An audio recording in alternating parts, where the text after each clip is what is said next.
happens in Vegas stays in Las Vegas.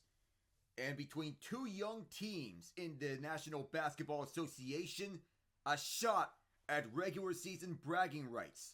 The Oklahoma City Thunder and the Houston Rockets. Winner faces the Milwaukee Bucks in the NBA Cup Final. Hello everyone, I am Alec Nava, John Ott in just a moment. It's rare for one young team to be elite defensively, but to have two young teams to be the two top defenses in the NBA is a spectacle to witness. The NBA is getting that spectacle at Las Vegas with the NBA Cup Semifinal match between the two Western Conference rivals. The league's two top defenses with the most dangerous young cores. One led by Shai Gilgeous-Alexander, the other led by Alperen Sengun. This is the third of 5 meetings between the two rivals. The teams split the two previous meetings.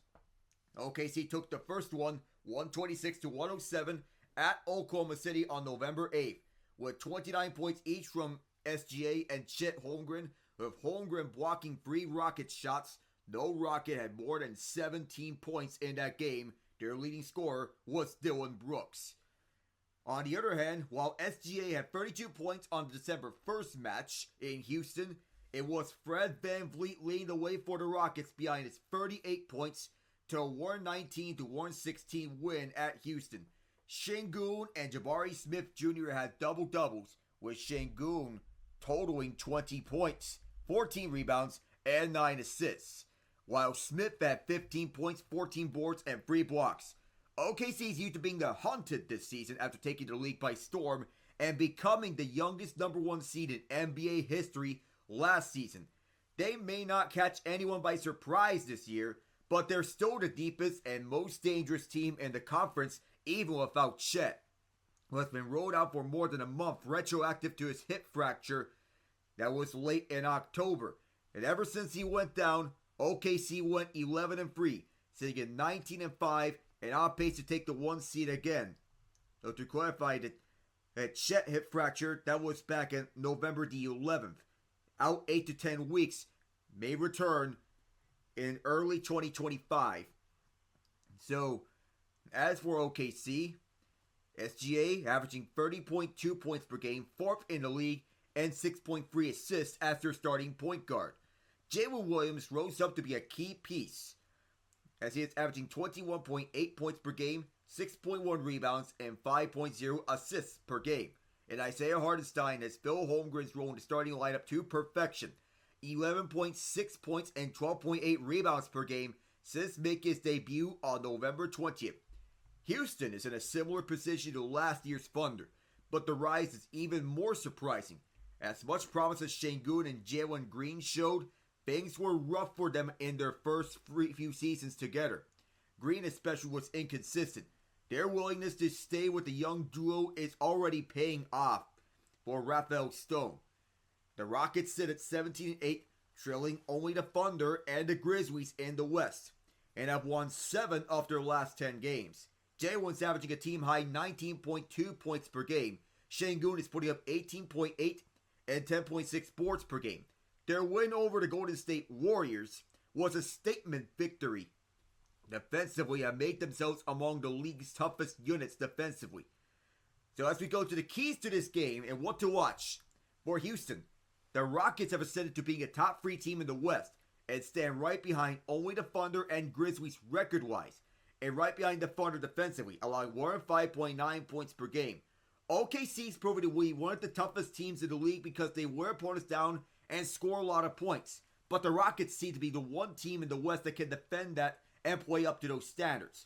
While the Rockets won the last meeting 119-116 thanks to Fred VanVleet and his veteran experience, as helpful to this young core, along with his championship experience that he got when winning a championship with the Toronto Raptors, this game won't be as high scoring as the last matchup. For Houston to win, they'll have to defend as if it's Game 7 of the Western Conference Finals. If that's the case, the Rockets must rebound, after a 51-46 boards advantage in the last meeting will help them here. Houston can struggle to score in the half court without a proper superstar to lead the offense, even though Sengun is the closest to being one, but their ability to overwhelm teams with athleticism gives them enough second chance points and transition opportunities that their half-court struggles don't really matter. The games start to really flip when Amen Thompson and Tari Eason come off the bench. Ime Udoka has built an outstanding defense with a natural rim protector at center, and it gives the Rockets a chance to drag teams into the mud. Not to mention, Jalen Green is one of 7 players on the team averaging double figures in scoring. So this team is deep. For the Thunder, ever since the Boston Celtics lost to the Atlanta Hawks within the Eastern Conference Group C stage of play, the Thunder have been the favorite to win the NBA Cup, and are one of the real threats to the Celtics championship hopes this season, alongside the Cleveland Cavaliers. Even without Chet, they are still dominant on both sides of the floor, and their league-leading point differential proves that this team is very hard to beat. Teams have to be at their very best if they want to take a shot at beating OKC. They have all the pieces. Shai Gilgeous-Alexander is an MVP candidate. One can argue that he should already have an MVP in his trophy case. Jalen Williams is continuing to develop as a secondary creator who can switch onto almost any matchup. Defensively, Isaiah Hartenstein is proving to be the ultimate Chet Holmgren injury insurance as a stout defensive big man who can help juice up the offense with his passing. The depth is incredible, full of young two-way players who keep getting better. And OKC has one of the best defenses in the modern history of the NBA, a status they have maintained even without Holmgren, their best defender. This offense isn't among the league's elite, but they're still a top 10 unit despite a team-wide shooting dip from last year. But as a young team, they haven't won anything other than a lot of regular season wins, but they have the motivation to win this tournament as a proof of concept that style can succeed in the highest levels of the playoffs. They are too talented and too well-rounded to struggle for long stretches, and they have the best shot of winning the NBA Cup. We're going to our starting fives for this game. We begin with the visiting Houston Rockets. They are the designated visitors, but we're going to label them as the visitors of this game. So at the 1, it is Fred VanVleet. At the 2, it is Jalen Green. So those are the 2 guards for them. On the 3, it is Dylan Brooks. He is battling illness. Under the weather, he will be playing through the elements. At the 4, it is Jabari Smith Jr. And from the 5, Alperen Sengun. If you're the Rockets, you can trust 6 guys to come off the bench. They use 3 guys off the bench in their win over the Golden State Warriors. They can rely on Aaron Holiday, Reed Shepard, Amen Thompson, Cam Whitmore, Tari Eason, and Steven Adams among the bench unit. So for the Thunder, their rotation looks like this. The 1 is Shai Gilgeous-Alexander. The 2 is Cason Wallace. The 3 is Lou Dort. The 4 is Jalen Williams. For the 5, it is Isaiah Hartenstein. For the bench unit, they can go 5 guys off the bench. AJ Mitchell, Isaiah Joe, Alex Caruso, Aaron Wiggins, and Kenrich Williams. Head coaches are Ime Udoka. His assistants are Ben Sullivan in his 11th year as a coach, Will Dunn, Royal Ivy, Cam Hodges in their 6th, 9th, and 8th years as coaches, being part of a head coaching role or assistant coaching role or a player development role. Mike Moser in his 5th year, Garrett Jackson in his 4th year, Josh Bostic in his 2nd year, Udoka in his 3rd year of coaching as a head coach. 1 with the Celtics, this is 2nd with the Rockets. Mark Daigneault is the head coach for the Thunder, being named to that position in 2021. This is his 5th year as a head coach. Assistant coaches, Chip Engelman in his 23rd year, Dave Bliss his 15th year, Connor Johnson, David Akinyoye in their 8th years, Mike Wilkes in his 6th year, Eric Maynard in his 4th year, and Grant Gibbs in his 3rd year. So as you take a look, the Atlanta Hawks, they did turn heads as they upset the New York Knicks, one of the teams that Trae Young and company like to play against. That connection between him and Jalen Johnson developing into one similar to Blake Griffin to Chris Paul and Blake Griffin with the Lob City Clippers. They did push the Bucks down to the wire, but it was Milwaukee winning 110-102 behind Giannis Antetokounmpo's 32 points. Ice Trae put up 35, a respectable effort in the loss with 10 assists. Jalen Johnson 15 points, 10 rebounds. However, they fell short with Giannis getting 32, 14 boards, and 9 assists, unlocking his playmaking abilities to his arsenal. 4 blocks as well in the win for Milwaukee. Damian Lillard, 25 points, 6 rebounds, 7 assists, and 3 steals. And Brook Lopez, 16 points on 7 of 10 shooting. Dame Time fired 14 from 3. 10 points off the bench for Bobby Portis with 9 boards. Taurean Prince with 6 points, 3 boards. Andre Jackson Jr. with 5 points, 7 boards, 4 assists, 2 steals for the UConn product, mentored by Dan Hurley. Chris Middleton with 6 points off the bench, 3 boards and 4 assists. So he is on a minutes restriction as he was just coming back from injury. 9 points for AJ Green right off the bench. Gary Trent Jr. just 1 point. That was a free throw. 0 for 5 shooting, but that was one of the rare weak links to this Milwaukee lineup. Giannis finished 10 of 15 shooting, 12-18 from the charity stripe. To an efficient shooting night for Giannis. 15 for Jalen Johnson, 11 points for Dyson Daniels with 8 rebounds, 5 assists, a steal, and a block, who has emerged as one of the best defenders in the NBA. DeAndre Hunter with 15 points, 7 boards, 3 assists off the bench. Zachary Risache still getting acclimated into the NBA, but being the first overall pick and landing with the Hawks, have to have a good feeling for him being on the best situation for him. 10 points for Bogdan Bogdanovic with off the bench, 4 of 7 shooting. And Quint Capella, former Houston Rocket, with 6 points on the starting lineup. So going through, Jared McKay needs surgery as the 76ers injury bug keeps getting worse. McKay has been arguably the top rookie in this year's class, 15.3 points, while shooting 46% from the field and 38.3% from 3. Also leading all rookies and 3-pointers may have scored at least 25 points in 4 straight games. He is selected out of Duke University, one of 3 Philadelphia players who have played in all 23 games for the Sixers.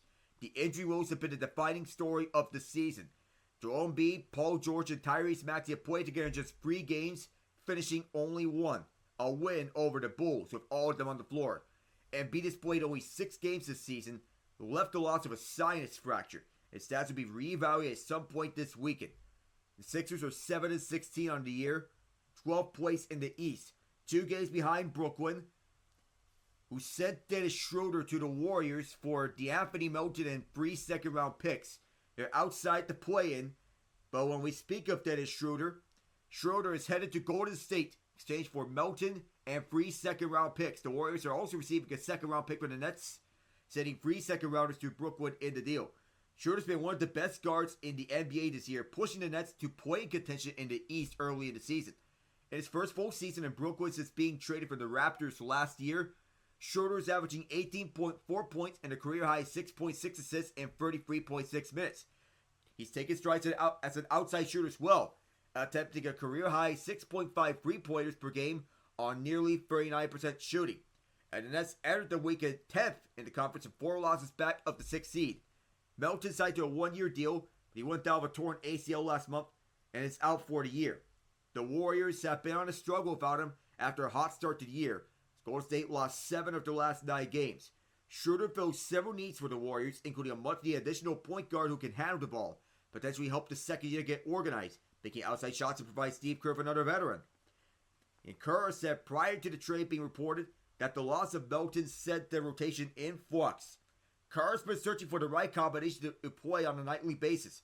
Melton was seen as a perfect fit alongside Kerr with his two-way skill set and ability to handle the ball. Kerr said, quote, "It changed everything. Anthony was the guy who could help get us organized offensively as a secondary ball handler, pick and roll guy, but also be an all-ball defender, spot-up shooter. We're mixing and matching around his absence for sure." But I love the guys on this team, on this roster. I think we have a lot of depth, and yes, we're mixing and matching.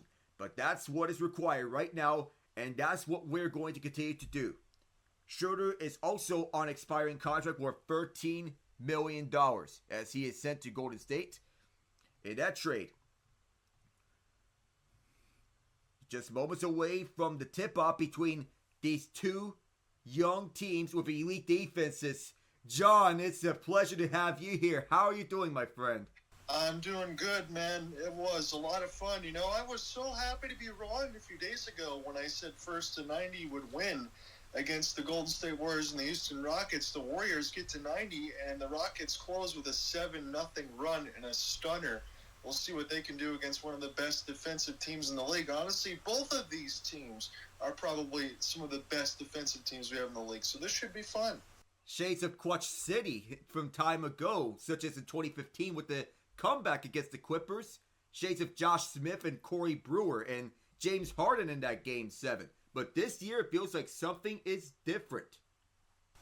It does, and I know some of the stuff I saw in the pregame in the mix between Kendrick Perkins and Bob Myers and the like. They mentioned not just thinking that Oklahoma City might win this whole thing. Again, we can talk about it a little bit once we get to the halfway point because the Milwaukee Bucks will be standing in their way as far as this tournament. But they're thinking Oklahoma City might win the whole thing and get to the NBA Finals. Is that in your thought process? There is a realistic opportunity that happens because the Thunder, they're pretty much one of the two main threats to the Celtics' repeat chances, the other being the Cavaliers, if you feel me there. But the Thunder, they do have the pieces. They have an MVP candidate who arguably should have won MVP last year. They have it all. I'm going to say this, and not just because you're in the party here and we're doing this call here, Alec, but honestly, I would love to see the Houston Rockets repeat that performance then, especially in that second quarter against the Golden State Warriors. If they can do that and get close, I do think that they can win and get to Tuesday against Milwaukee. And the ESPN panel did say, and one of the guys on the ESPN panel said and made a prediction that this could be a potential Western Conference Finals preview. If that happens, I'm going to have to probably split in between some of the hockey coverage and work those games with you, because I would be excited. Oh, yeah, for sure. I would take either this or the fight for 45 between the Rockets and the Mavericks. That would be a dream come true. That would be another really good one as well. I'm looking forward to this. Again, we were able to do this a little bit last year and get all the way through the NBA Cup when that was in the mix in between the Celtics and Pacers and profile and some of that. Now we get the Western Conference side of the bracket here in Vegas. I know whoever is going to play on Tuesday, and between these two, I'm just going to be honest. I know Milwaukee is there standing in the finals, but I don't see them beating Houston or Oklahoma City, in my opinion. I mean, they do have a championship with them, but bold claims already. It is, and again, maybe it's because I hadn't seen the Bucks that much this year. I understand in between Damian Lillard and Giannis, and they're starting to get it going of late, but I still think there's some flaws there in comparison to both of these rosters. I think even though the Rockets are very young, I've already seen their talent. We already know what Oklahoma City is, and that's even with minus Chet Holmgren. They're still very good, so I'm looking forward to this one. I don't want to step on your toes. If you want to do the first and fourth again, I'll take the second and third, or if not, we can mix however you want. Hey, I think we'll roll it the same way we did in the Rockets-Warriors match. That was a thriller. We're hoping that this game will be similar as such. Am I seeing this right, Alec? In 5 games in the NBA Cup, Shai Gilgeous has 32, shooting over 53%. That's why they're putting him in the MVP conversations. That's absolutely ridiculous. I know I probably jumped the gun a few years ago as far as calling Shai Gilgeous a top 5. I don't think anybody's going to argue that now. Yeah, I think there's no doubt to that.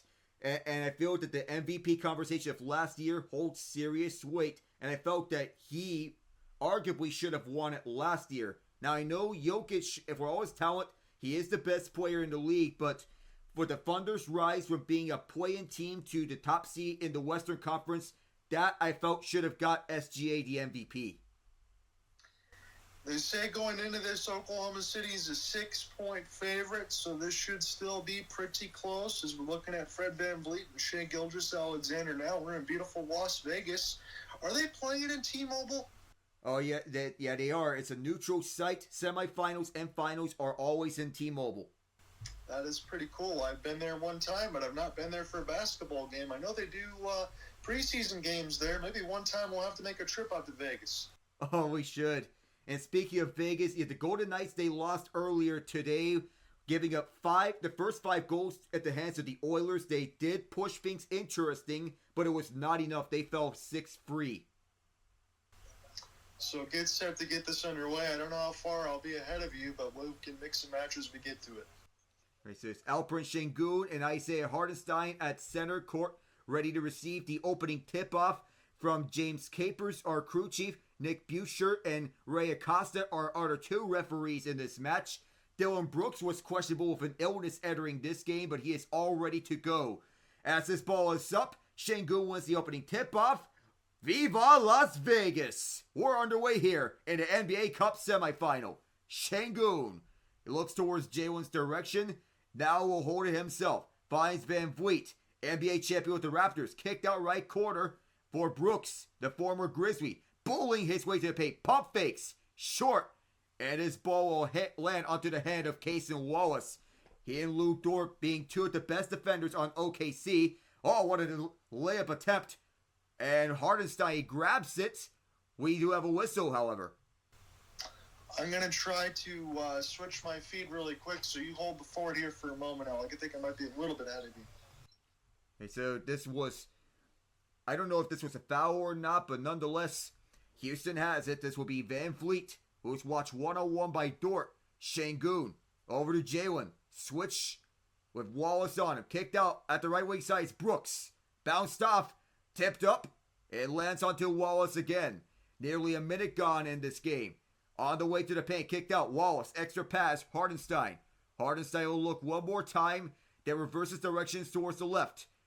No catch and shoot. Hartenstein sets up the screen. And here is Wallace, who overshot it. Sengun with another rebound. No scoring so far. A minute in. VanVleet to Sengun. Sengun testing Hartenstein. A spin. Kicked out at the right corner is Jalen. Another miss. Sengun grabs it up. He'll keep this one alive. 1-on-1 with Hartenstein. Sengun going at it. Fades away. Rattles around twice. It's in. Finally be able to get a first basket here. It's been a while. It's been all defense as we thought going in. Yeah, expect this to be a lower scoring game in comparison to when the last 2 teams meet, when it was a 119-116 match because of Fred VanVleet's 38 points and SGA's 32. Loose ball scooped up by Williams, airballed. VanVleet will grab it. VanVleet towards center. We'll kick it out for Smith. Extra pass. Here's Dylan Brooks. Dill Pickle with the first free. And that's a 22-foot three-point jumper. Just a second free point attempt. In the last few possessions, as OKC wants to test again. Another miss. Sengun grabs another board and will set up Brooks. Over to VanVleet. As was mentioned, he'll loft a free. Might have got fouled behind the line. There's no call. Hartenstein picks up the rebound. I don't know if VanVleet got struck up onto the face. As Hartenstein will look. Press tight coverage. 1-0 of Smith. Over to Jalen Williams. Here's Lou Dort. Lift off here. Too far. And VanVleet gets to the rebound. These 2 teams, excellent defending and excellent rebounding. Ball is knocked loose off of Jalen Green. A crisscross from SGA. On his way to the paint. And he will draw foul. Yeah, trying to get a little handsy there. As it'll be the first, semi-stoppage that we have. But there's been a lot of defense here between these 2 teams. And it's good to see the Houston Rockets getting the first 5 points. If they can get a few more here, Alec, they'd be in good shape. Do you want to go with the same prediction that first to 90 wins this game? It might be the case. I was happy to be wrong last time, but that's where we're heading. It looks like. Boxed out on a double team. Excellent defense by the Rockets to force an errant pass from SGA. And again, right on cue. As you mentioned about the 2 best defenses in the league, every point's going to have to be earned. Already the Thunder have missed their first 5 shots. A turnover from each team. Sengun pump fakes on Hartenstein. He's going to test him. Sengun has to get it off. and that rattles out. Smith keeps it alive. His hook shot didn't go there. Hartenstein will leave it at the far side for SGA. Going one-on-one with Brooks. Testing him. He'll try to lay it up himself. Keeping it in is Dort. Leaving it outside. Now it's Dort. Dort's free. Good. And that's the first shot for the Thunder made. Yeah, you're right. The first basket at 8:38 in the first. And that was off the Casey Wallace offensive rebound. That wasn't Dort, even though they look very similar. This is moved to Şengün. Well short. Kept alive off the tip. Van Vliet back for Şengün. At the left hash, going one-on-one. Now it's doubled up. Has to go back over to the left corner. Oh, he turned it over. SGA to Jalen Williams. Going inside, right side for Dort. A corner free. That rattled off the rim. Jump ball. Green has it. Will lead the way far side. Parks at the logo. Now activates. With speed, now goes back. Şengün. When the quarterback this offense will leave it behind. Back for Şengün. Rattled off his cage on a pickpocket. Now at the far side. SGA one-on-one. Put back. And one. Is there a foul? He didn't make it, Alec. He's going to go to the line to shoot two. Yeah, he didn't make it. The foul was before the putback. So it was on Jabari Smith Jr. So that foul was before the putback. I will tell you this, Alec. You've had a lot of action on top of you here in the first. There just hasn't been a lot of chances to get space and create shots here. All the lights are on here at T-Mobile Arena. And perhaps our lights out performance. Not right now, but SGA makes the first one. How about 14 straight games with 25 points for the Toronto native? That's just absolutely ridiculous. Probably the best player that we have in Canada. I would say that.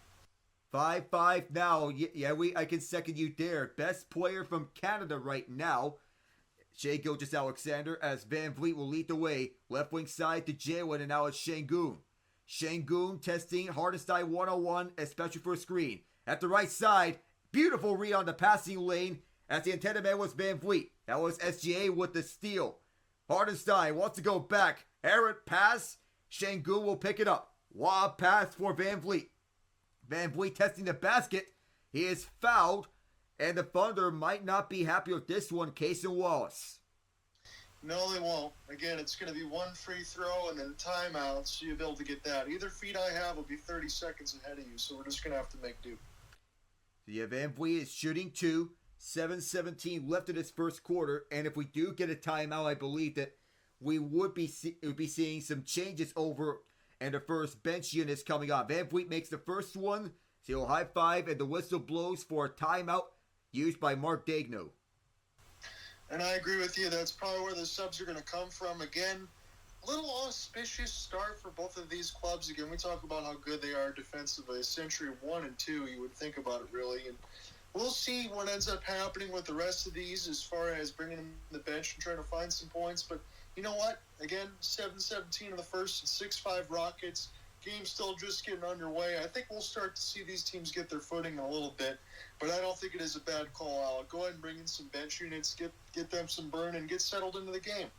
Yeah, that's a good idea if you're both the Rockets and the Thunder. Probably use those substitutions right about now that you can get someone off and then get them onto the game. I would believe that if you're OKC, you could get someone like an Alex Caruso or an Isaiah Joe. And if you're Houston, probably get Amen Thompson or Tari Eason onto the game. I'm going to ask you, Alec, because I was looking through the roster, looking through some of the heights. I know that's not something very common sometimes, but it seems like off the bench, whether it's Joe, Caruso, Aaron Wiggins, Ajay Mitchell, or Kendrick Williams, you got guys that are about 6'5", 6'7". Their bench is actually kind of small, isn't it? Yeah, kind of small, especially when you don't have Chet Holmgren or Jalen with a Y, Williams, on your disposal, because both of them are hurt and they have missed time. The healthier, the better for OKC, but they're still dangerous no matter who they bring out. Who do you think would be their go-to guy off the bench? Maybe Joe or Caruso? I would say either of those two. Okay. Because that's what I was kind of looking at, too, just to see maybe where they can find some points. Obviously, close to the 48 minutes, you'd expect Shai Gilgeous probably play an easy 40. I like Luguentz Dort as the Swiss Army knife, and Hartenstein's not too bad as a backup big. I mean, honestly, he's been pretty good. He's found a home in Thunder. I know he's played some time with the Knicks, but I think he's enjoying his probably best play of his career in OKC. Yeah, this is the best time that he's playing right now at OKC's. Everything that the Thunder have needed in the absence of Chet Holmgren. So what do you think? Again, Alec, it was a 6-point favorite here for the Thunder. Do you think the Rockets are going to be able to take this one right down to the wire? Yeah, I think it's going to be closer than many people would think. A 6-point spread in favor of the Thunder, I think it's a little disrespectful to the Rockets. We'll find out, because again, if they play anywhere close to they did against the Warriors, that's going to look pretty good. I'm looking at some of the NBA Cup scores that the Rockets have been able to get against the Clippers, Trailblazers, T-Wolves, Kings, and Warriors. Really only lost there to the Kings, but they've pretty much handled everybody else. Yeah, that loss was already with Western Conference Group A already clinched, so that game didn't really mean a lot to the Rockets, but nonetheless, it felt like it was more preparation for the first knockout stage game against the Warriors and to beat the Boogeyman. And again, with a team that's as young as this, head coached by Ime Udoka, this is a valuable experience for them. Yeah, very good experience for a team that's looking to go from the ground up and looking for championship aspirations. Yeah, there's that overtime win over the Timberwolves, which was the toughest opponent for us at the group stage play, given the Timberwolves made it to the Western Conference Finals last year.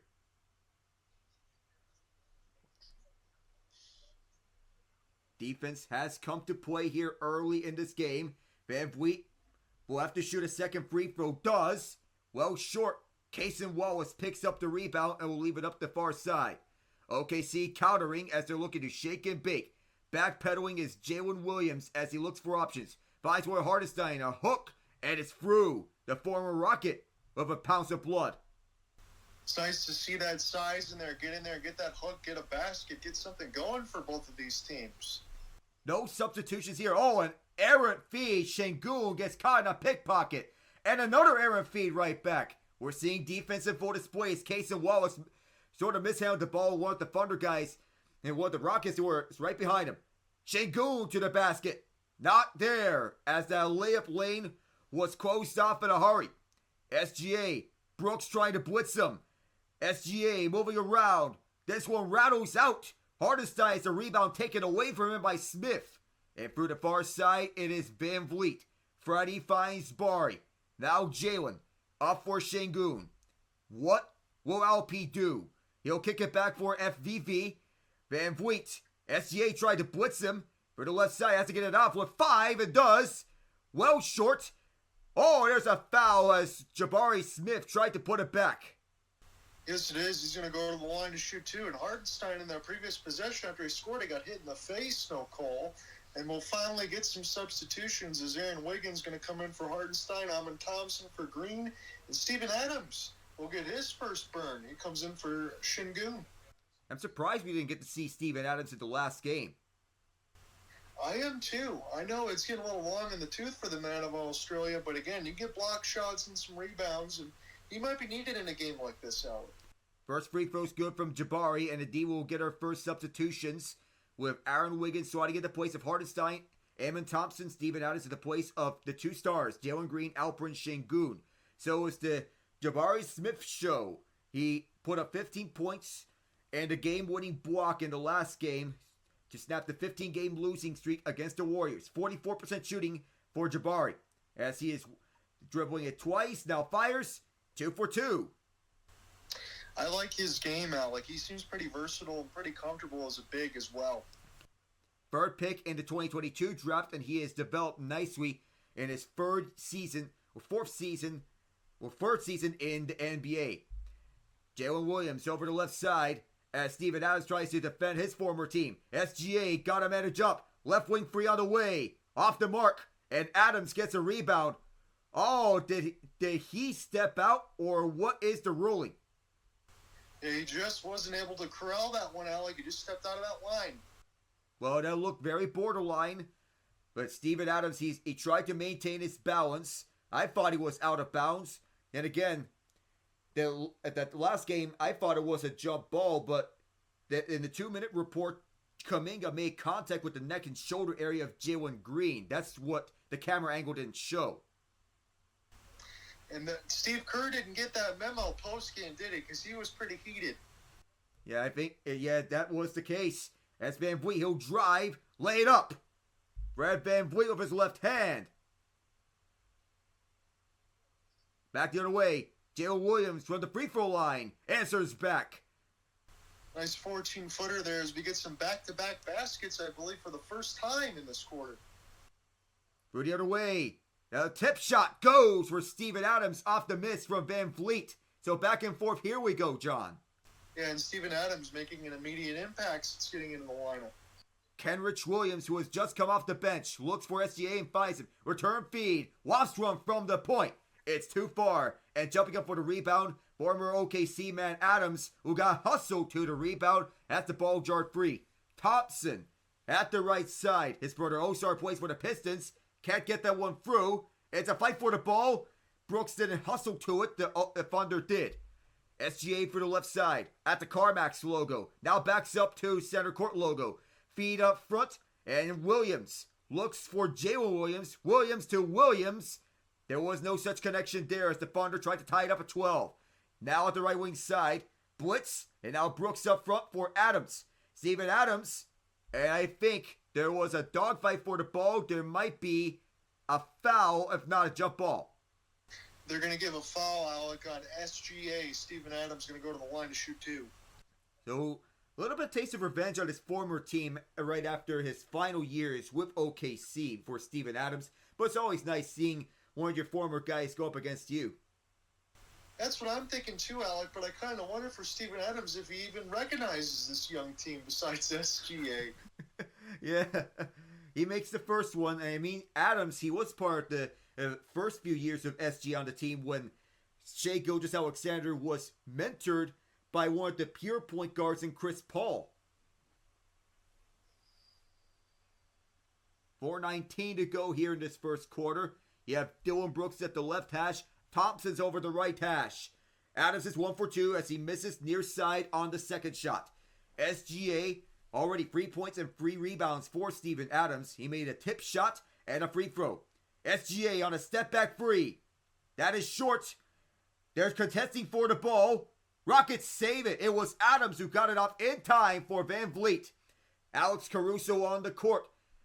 One-on-one switches Van Vliet. Alley-oop! Oh, what a beautiful feed to Thompson. Man, he looks pretty good, Alec, already. I know it's a young player in Amin Thompson, but get up off the ground. That's nasty.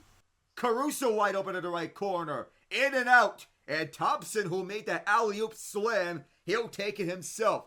Going one-on-one. Ball is knocked loose. Lands back for Brooks. Get back for Thompson. Reverse jam. Second effort. Still is loose. Picked up by OKC. SGA going one-on-one. Immediately fires the free. It's too far. Jump for the ball. There was some contact on Thompson. Been able to go to the line again to shoot. Again, he's been all over the court since he just checked in, Amin Thompson. And how about Steven Adams, who just saved that ball and got it off on time for Van Vliet? I mean, that is some fancy footwork from the old guard from down under. Yeah, no doubt about it. Again, not exactly fleet of foot anymore, but he's still got those active hands. He does. That's what Kevin Durant and Russell Westbrook have been used to in the years they were there. This first one rattles in for Thompson. See if he can end up getting both of these and what they want to do. It's not been a lot of mix in this game, but it has been fun so far. Yeah, it has. And that Thunder team with Adams, Durant, Westbrook, also the likes of Serge Ibaka. Second one is too far. This is a chance for a 4-point play. Here's Van Vliet. This bounces several times. This one deflected out off a rocket. So again, that hustle there, Van Vliet just decided to almost shoot a logo three-pointer right after that rebound. He was feeling it. That was Damian Lillard range. And Ime Udoka had part of his guys. If you want to know about defense, 5 of 19 shooting on the Rockets, 3 of 17 are the Thunder. This is excellent defensive play. Kenrich Williams goes inside. Now backs out. One-on-one Adams. He'll shoot a mid-range shot himself and nails it. So that's a basket that they need. See if they can try to get Shai Gilgeous-Alexander going, however. He's been on a cold tear. Anything that the Thunder can do, the Rockets can match that defensively. Several crossovers. Now the mid-range shot didn't go. A tip. Contest for the ball. It'll be SGA. Caruso calling for the shots. puts a block on Brooks. SGA going to the baseline, lays this in. There's the SGA that we need to see. Yeah, they're able to split right through a couple defenders there in Adams and Brooks. One of the best unguardable players in the association. Van Vliet going one-on-ones. He does a crossover. Isaiah Joe. Brooks fakes it. Number 9 on number 9. Now going to the paint. Passed over to Thompson at the left corner. Fakes, now fires it. Rattled off the rim. And Caruso goes down protecting the ball. We're going to get set here, Alec, for a TV timeout right at 2:05. It's 16-13 Rockets. That was a loose ball foul on Kenrich Williams. And it's a timeout called by Ime Udoka. I believe that he wants to get his main guys back onto the court. If you want to get Şengün and Green back out there, I think this is the time. Have your scorers there. I think so, too. You got to try to find something here. Again, we talk about it. This is kind of crazy. And buckle up, anybody, but listen to this again. The Rockets are 1 of 7 from distance, and the Oklahoma City Thunder are 1 of 10. Both of the games that Alec and I covered in between a few days ago and today, 3-point shooting is not the speciality today. Oh, not unless if you're a 3-point shooting specialist, if your name is Steph Curry or Damian Lillard. It's not that kind of game. This is old school hoops right here. Yeah, that's what it is, because the Rockets are 5 of 21. The Oklahoma City Thunder are 5 of 19. Again, there has been more free throws in this game than we saw pretty much all of the last time. The Rockets are already 5 of 8. Oklahoma City's 2 of 2. Rebounds 19 and 11 in favor of Houston. There's been a lot of battles, again, as Alex said. Not a lot of fouls called from what we would normally see from some of the contact. I think that's going to continue. And I'm just looking at here again, James Capers will be the headline referee tonight. And to say the least, it does do wonders that, well, speaking of the Warriors, that right after the game, that they want to reach out and get a boost to their line. Their rotation was in flux ever since DeAnthony Melton tore his ACL, so they decided to give Brooklyn a call, and they acquired Dennis Schroeder and a second rounder for Melton and 3 second rounders. Wow, so that is a good boost there for GSW. I think that's a good trade for them. Yeah, give your second unit a boost. Have some spark off the bench, because Melton's absence was very glaring for you.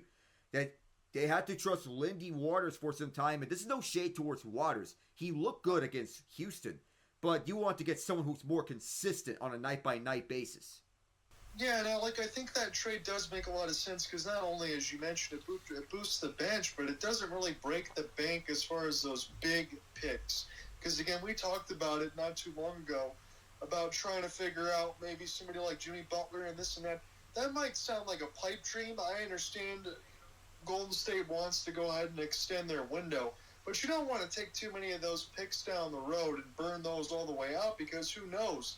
If the Warriors don't get things turned around, they could be a rebuilding team. They might use those picks. Yeah, they can use those picks. We don't know when they're going to rebuild, because it's inevitable at the time. But if you want to extend your competing window, go with the sneaky moves. Don't waste trades on using a lot of draft picks for Jimmy Butler, who is 35. And that's no shade towards Jimmy Butler, but at this time being, I feel that the Miami Heat have already reached their ceiling. But Jimmy Butler, age is starting to become a question for him. Yeah, Jimmy Butler would be a guy that would, as good as he is, he'd probably be best served in a team that's already deep. Yeah, already. Now, and the thing is, if you're Miami, you need to build around him and don't just stay complacent. I agree with you completely. 2 free throws here for the Rockets right after the loose ball foul. First shot, rattled out. 7 offensive rebounds for Houston. 5 turnovers, 5 shots made. The Thunder, they have 5 steals, 5 shots made. It is Steven Adams at the line. He is shooting 2, and he made the second one. We're going to see right now if the Houston bench can start to get some extra points in here as well. They're hanging around right now with OKC, and they look pretty good. Yeah, they do, as Jalen Green is back. Aaron Wiggins defending him as moving around and inside. Kenrich Williams fakes it and lays this one up. So the bench for OKC. And we're going to see that on both sides here momentarily. Just take his strides. This is Amon Thompson as he feeds it up on a give and go between him and Adams. Right quarters, Tari Eason drills it. Eason from Humble. That's a good pass there from Amon Thompson, wide open in the right wing corner. Left wing side is kicked out for Kenrich Williams. He answers back. Williams drills one from Norman. Yeah, we haven't seen that a lot in this game with the three-point shooting. Back-to-back baskets for both squads. It is a 2-point game nonetheless, with 1:08 to play. Backed up all the way to NBA logo is Eason. Delivers it over to the right wing side for Thompson. Amon Thompson goes back for Eason. He'll fire another free. This time he doesn't connect. Loose ball, a chase for it. OKC will have it with 55.8. So as we stand right now, it's a 20-18 game. The Rockets lead by 2, and I think both teams are finally starting to get some shooting going. Yeah, they are. They're starting to get a little hot from deep. That's not saying a lot, but they maybe find their strides on the shooting side. Going across is Shai Gilgeous-Alexander. The Thunder have made their last 4 baskets after missing 14 of their first 17. So this is the hot Thunder team that you want to see. SGA, watched by Eason, a screen there, gets the switch onto Jalen Green. SGA will step back and fire to the left wing. Didn't go there. Here's another miss, and Thompson, who has it? I think Houston could have it. No, what's this last touch by Thompson? That's what I'm seeing right now. It's going to stay right where it is. Oh, a low discombobulation from the Houston side from Amon Thompson.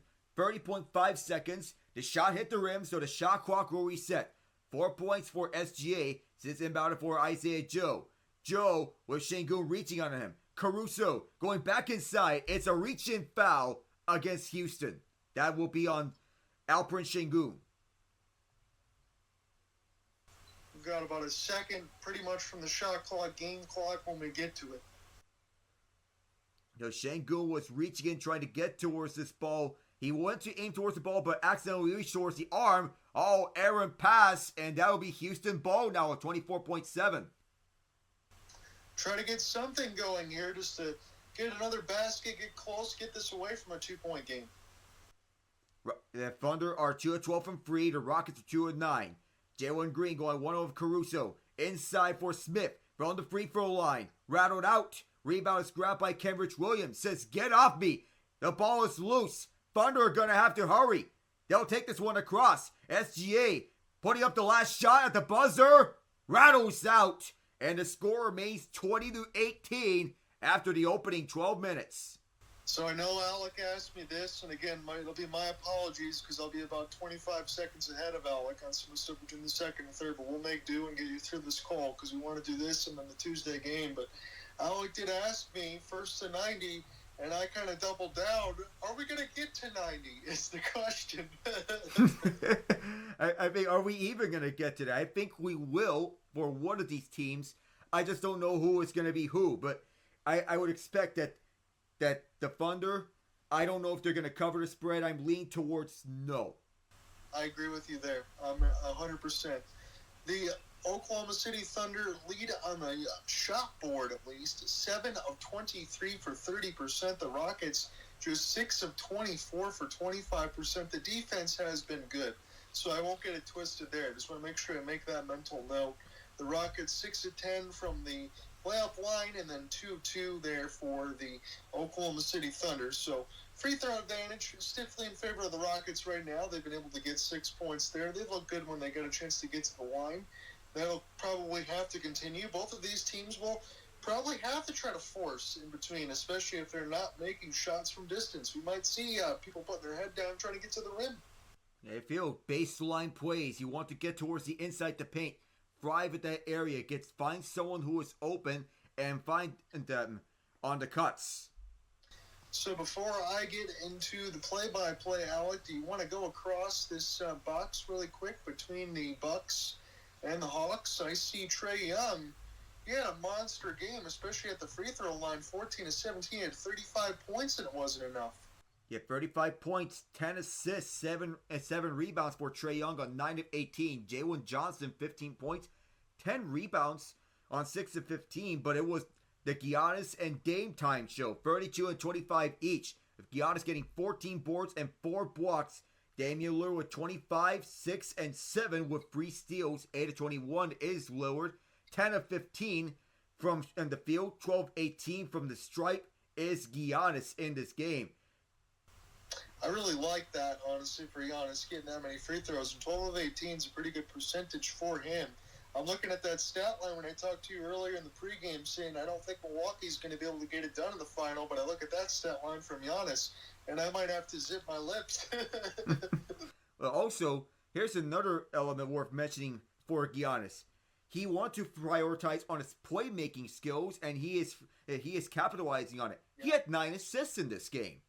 Yeah, if he can do that, honestly, Alec, I know he didn't quite get the triple-double, but you're right, he could be a walking triple-double. I mean, he's good enough to do that. Everybody always talks about the three-point shooting for Giannis. He didn't have to put up a single one today, and he got 32 points. And for all the talk about Jokic being every year in the MVP conversations, I think the headliners in the MVP conversation should be SGA and Giannis. I can't disagree with you on that either, because when you talk about Jokic, SGA, Giannis, I mean, those are the very best guys, and Giannis should always be in there. And again, if the Bucks do have that good run, it's probably going to be the main reason why. So I'm going to check into this play-by-play now. Again, I'll be a little bit ahead of Alec here, so we'll have to kind of improvise a little bit. But Jalen Williams makes a contested shot in between a couple of Rockets and knocks that one down, so it's level at 20. These two, they can go tape for tape over the baseline. Jalen Williams, he may have gone a foot down at the line, so it's going to be counted as a deep 2. Yeah, it was a heavy contested one. Tari Eason's going to miss the three-pointer. And now this is with Kendrick Williams, who misses it. Jalen Green will have it now. So I got 11:05 left to go in the second. Scores tied at 20. Rockets 17-8 on the year as we get a whistle before the shot attempt. The Oklahoma City Thunder are 19-5. Both teams 4-1 in this NBA Cup. Winner is going to get the Bucks on Tuesday. These two, they are not exactly mirror images because one is a superstar, the other has someone who is close to a superstar, but nonetheless, when you see the tape for tape and the heavily contested shots between the two teams, that's how much pressure they can bring to you, whether they are blitzing screens. Yeah, and I love the active defense, especially. I can tell that from Oklahoma City because they're able to run the system a little bit longer there with Dagno, and as you mentioned with SGA. But for Ime Udoka, to have these young guns playing as well as they are, especially on the defensive end, that is not easy. Jalen Williams with the L at 15-foot step back makes it, gives OKC a 22-20 lead. We're going to try to see if these offenses can push a little bit more. Şengün, pass to the right side elbow, doesn't think about the three there, gives to Jalen Green, who missed his last two shots. Screen there from Alpi. Inside pass, Şengün, one more feed, and that was finished off inside for Amen Thompson. He's had a whale of a game so far. Yeah, he's been all over the court. Isaiah Hartenstein gets a lob opportunity, and he'll be able to throw that one down. So it's 24-22 OKC. There's Jalen Green with the Rockets in the white and red striping. This is Şengün near the free throw line. One more pass. Thompson going to shoot from 12. He misses this off the back iron somehow. And here will be a race for the ball now. This will be picked up near the right side of the wing. Now Caruso thought about it. He's open near the right wing side. Şengün, late contested hand. And this will now be picked up by Jalen Green, who's got 3 straight rebounds. Green inside to Alpi near the left elbow. Give it back to Green as Caruso had the late contest. Is missed. Picked up by Hartenstein. Lob outside for Caruso. He holds before he leaves the baseline, so it's not out of bounds. But then a foul is going to be called against the Rockets. Tari Eason and company, they've been all over this. Well, Amen Thompson as well. Tari Eason with the erasure on Jalen Williams' shot. But nonetheless, Houston's still in a position to take this from OKC. I am beyond happy to say across the TV screen, I know Alec's going to get the camera shot in a moment, that the Big O is in the building. That's pretty darn cool. Yeah, it is. Hakeem Olajuwon, a Houston legend with those 2 championships at his disposal. So you got an opportunity now, as this one's picked up here for the Rockets. Give him a check to make the lane is Tari Eason, as it's 24-24. Here's all sorts of contact in between the paint and then we'll get an opportunity here for the Rockets to take the basketball. So again, all sorts of traffic in front. They show Williams off of the previous block there for the Rockets. Tari Eason with the last basket at 9:06. Eason is taking it hard over to the paint as he laid that one up on my end. Yet Hakeem Olajuwon has to be happy with that. Yeah, it was Oscar Robertson, I know, in the building. I couldn't tell who was on the other side. I don't know if it was Hakeem or not, but I don't think it was, as this was picked up now for Aaron Holiday. Now, Fred VanVleet. VanVleet pocket pass. Easton's going to take another one. He's going to knock it down at the top of the key. So he got a three-pointer made late in the first. He's got one now at the 8:35 mark, and Houston takes the lead again. Momentum can swing from one way to another between in such things. Like if you're going to get a three-pointer, it has to be earned. Even though there is a foul against Eason nonetheless, yet Eason does have that confidence to shoot the three-pointers when any given moment is provided, like Fred VanVleet. Yeah, you're right, Alec. And again, in between Easton and Amen Thompson, especially bringing those guys in off the bench. And I keep talking about how young they are because you have to. As this is a spin layup from Jalen Williams at the 8:16 marker. It's now a 1 point advantage for Houston, 27-26. But I'm impressed with Easton. I'm impressed with Amen as well. Being able to get offense, bring in defense, and use those young legs. Again, that's what you expect from the young players. But they seem advanced for their age and their skill set. Opportunity now for Jabari. Go ahead. No, go ahead. I'll speak afterwards. So this was now rebounded here for Jai Mitchell. Now coast across the lane in a big foul. See who picks this one up here. It's Aaron Holiday. You mentioned about the young core of the Rockets. They're now playing like they're NBA veterans. And they're not even 25 just yet. Their ability to showcase their skill set at this high level with the help of such a veteran and experienced guys like VanVleet, Dylan Brooks, Steven Adams, and Aaron Holiday, it showcases why this is a rising team. No, I agree with you. And again, they're going in from the offseason, as you mentioned, with some of those guys like Dylan Brooks and Steven Adams. You bring in those veterans to help coach these guys and get them better. You're bringing in Ime Udoka, as you mentioned, alongside with the Celtics. They'll kind of instill a system. It's not going to be the same system that it was in Boston, obviously, but get these guys to play in big minutes in prime time and have them feel comfortable. And it certainly looks like they're doing that in Houston. Yeah, they are. So free throws were made for Jai Mitchell as now Oklahoma City has a 28-27 lead. Jabari Smith now for Fred VanVleet in the corner. So go back to Jabari. Got to put his head down. Shot clock down to 3. Trying to get off the outstretched hand, I believe, of Wallace, and this one is missed.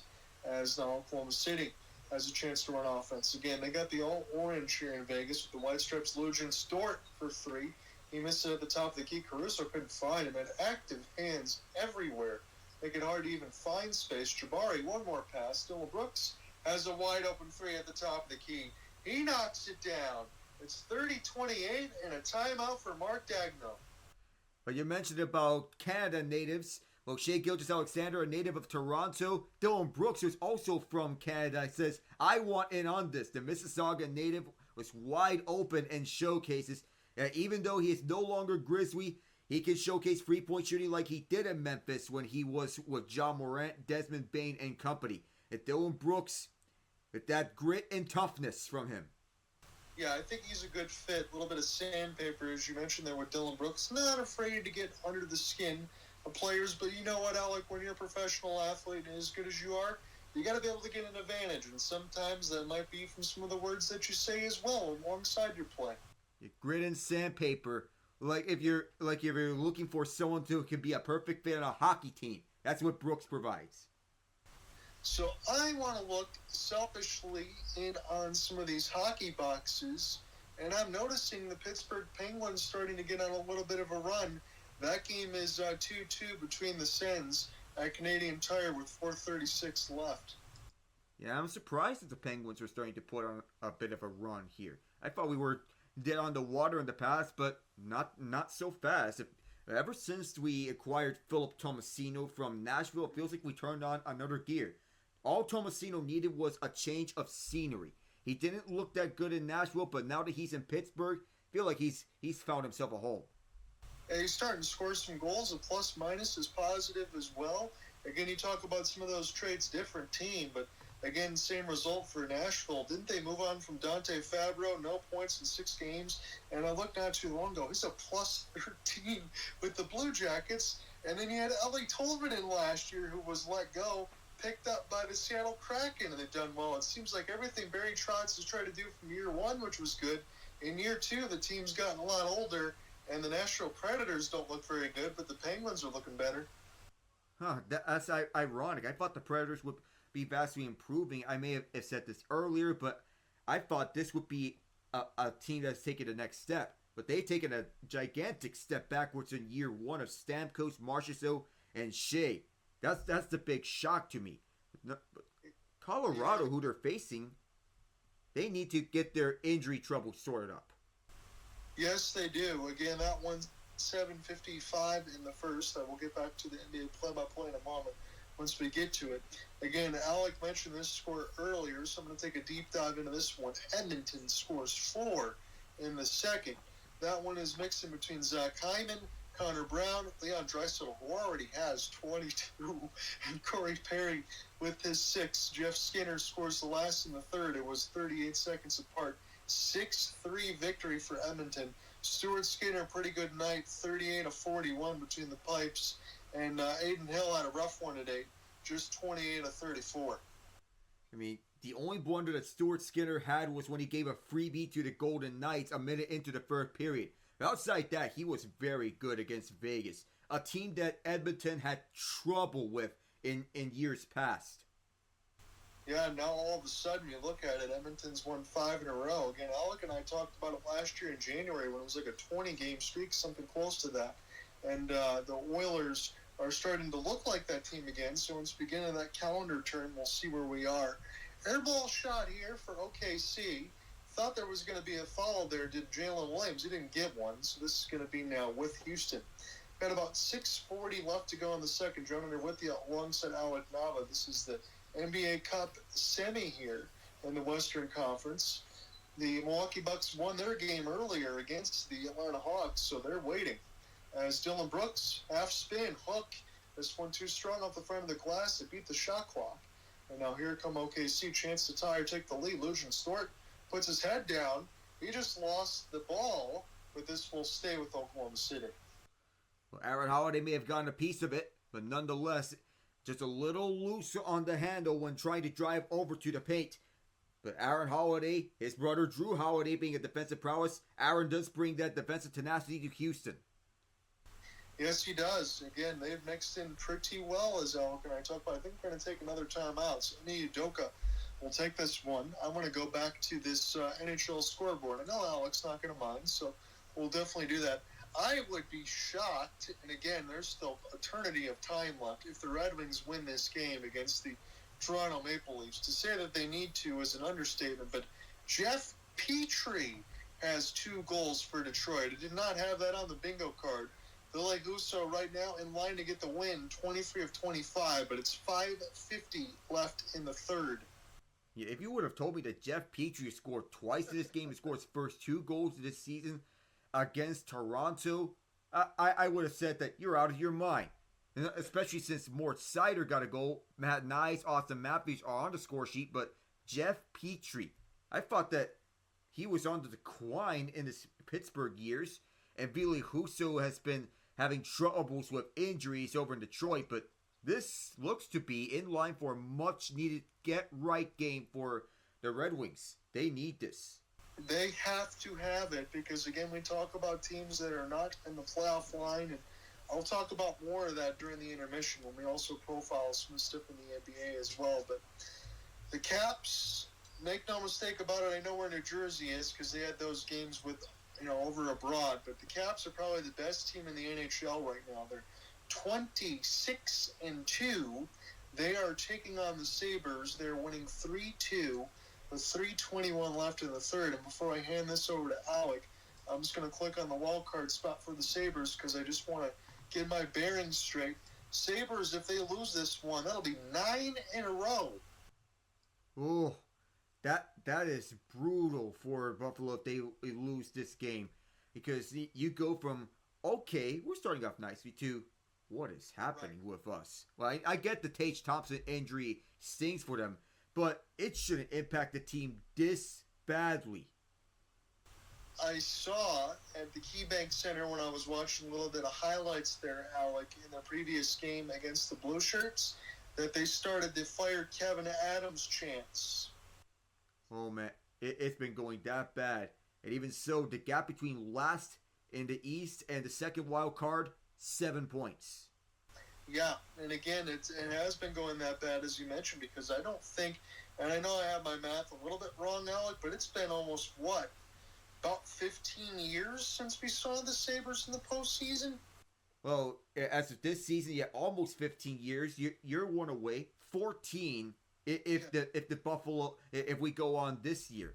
But you said it earlier, this year should be the year that Buffalo makes it in. It's time.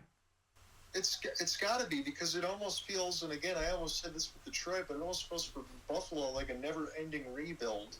I'm looking at a chance at the line just to see if there was a coach's challenge. That's what a long break was from. And right now it says the Rockets are going to retain their timeout. It was a battle for the ball between Eason and Holiday, but this will be Lujan Stort at the line when it's all said and done. Yeah, it was a little hand onto the ball from Tari Eason. The officials thought there was a foul, but nonetheless, Eason got a hand onto the ball. It's a call. Yeah, it was a call from the officials. A coach's challenge from Ime Udoka. I felt that Eason initially blocked the shot, but I think the foul was right afterwards. That's what I think as well. That's why the Rockets able to retain it. Lujan Storts does make one. There's been a lot of missed free throws in this game. That's probably why the score is 30-29, and a lot of defense as well. We said first to 90, first to 70 maybe. Fred Van Vliet from way downtown. This is at 29 feet, and this one will stay with the Rockets. Fred Van Vliet, sometimes he wants to take the ball himself and shoot it from deep, like Steph Curry, Damian Lillard do. But nonetheless, you have to know where your limits are.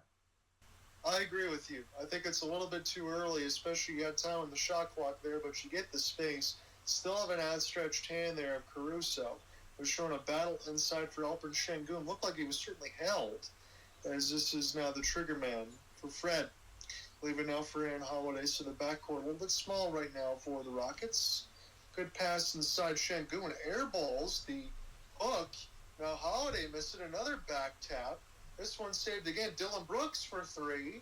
The Rockets had 3 opportunities at it. And now Şengün's going to pick up a loose ball foul at 5:38. And Isaiah Hartenstein's coming back onto the game. I thought Şengün got hooked when trying to fight for the rebound. That looked to be a loose ball foul. That's what I thought as well. They're showing the defensive efforts here for the Houston Rockets. I'm just going to like this. Shai Gilgeous-Alexander is 0 for 4 from 3. He's just 1 for 8 right now, as Hartenstein's going to go to the line. Yeah, that's 3 straight opportunities to make a shot from free, and Alperen Şengün had a good bit of hustle towards that free. Good chances, but nonetheless, none of them made it. So back-to-back misses from the free throw line for both teams. Hartenstein finally makes this one. As, again, this score is tied at 30. They're looking at Chet Holmgren on the camera shot, as this is a screen and show from Şengün back to Van Vliet, trying to get around the defense of Lujan Stort. Şengün, a one-legged shot, and he missed it. Again, it wasn't like Dirk Nowitzki there. He didn't have the touch from 10. This is picked up by Lugens. Give to Hartenstein. Lugens, one-on-one. Here's a good pass. One more. Cason Wallace, right wing. He missed it badly. Nobody can buy baskets in this game. My goodness. This is inside now. Alvin Thompson. Dylan Brooks for 3. And this is too short off the back iron. 30-30. It's still tied. Again, I'll have to keep putting that scoreline down if this continues. One more jump stop. Extra pass, Hartenstein. Dort, right wing 3 this time. Way off. And this one is rebounded by Thompson. Alec, these ones are not even close. Oh, my goodness. How many misses are we going to get? This is not Van Vliet. Dylan Brooks. Here is an opportunity. Green gives it back to Dylan, right wing side. Pump fake. Van Vliet shoots it. This too strong off the back iron. Just cascades of misses everywhere. Shai Gilgeous gets punched. And he might go to the line now because I think the Rockets are over the limit. The Thunder are in the bonus. So that means free throws. I feel if you're going to keep on missing, it feels like free throws could be the way to sell this down. The Rockets missed their last 7 shots, and it's still counting. Yeah, I'm not going to lie here to Alec when it comes to the game coverage. And again, I always appreciate those likes and retweets as always. I don't think my story is going to be very long if these guys don't start to put the ball in the hole. If they keep on missing, it's really going to be a short one. So Shai Gilgeous-Alexander at the line. He's better than an 85% free throws shooter. So dare I say, not being the jinx, he should make both of these. And he does. Now Jalen Green, we're going to take this one right to left. Ime Thompson's wide open, and he knocks it down. So Ime Thompson doesn't have any of the shooting bug right now. It's a long 2, they say. Well, the pace can really change for the Rockets when they get Ime Thompson and Tari Eason on the court. Yeah, I really like that. Kind of a little bit of a just momentum switch, as you mentioned there. So Şengün gets this one to Green. He goes baseline, lays it in, Jalen Green. That's a spark that the Rockets need to see. That's what you want to have, and you mentioned it started there for Ime Thompson, first basket, now Jalen Green. We'll see if the Rockets can get a stop. Jalen Green's his 4th shot attempt. It's his first basket. Cason Wallace for 3. No, sir.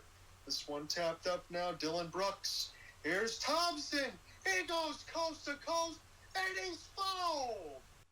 Whew. That was one of the most electric sequences for the Rockets, going coast to coast and going up and over and then throwing down the hammer and the foul. That was outstanding.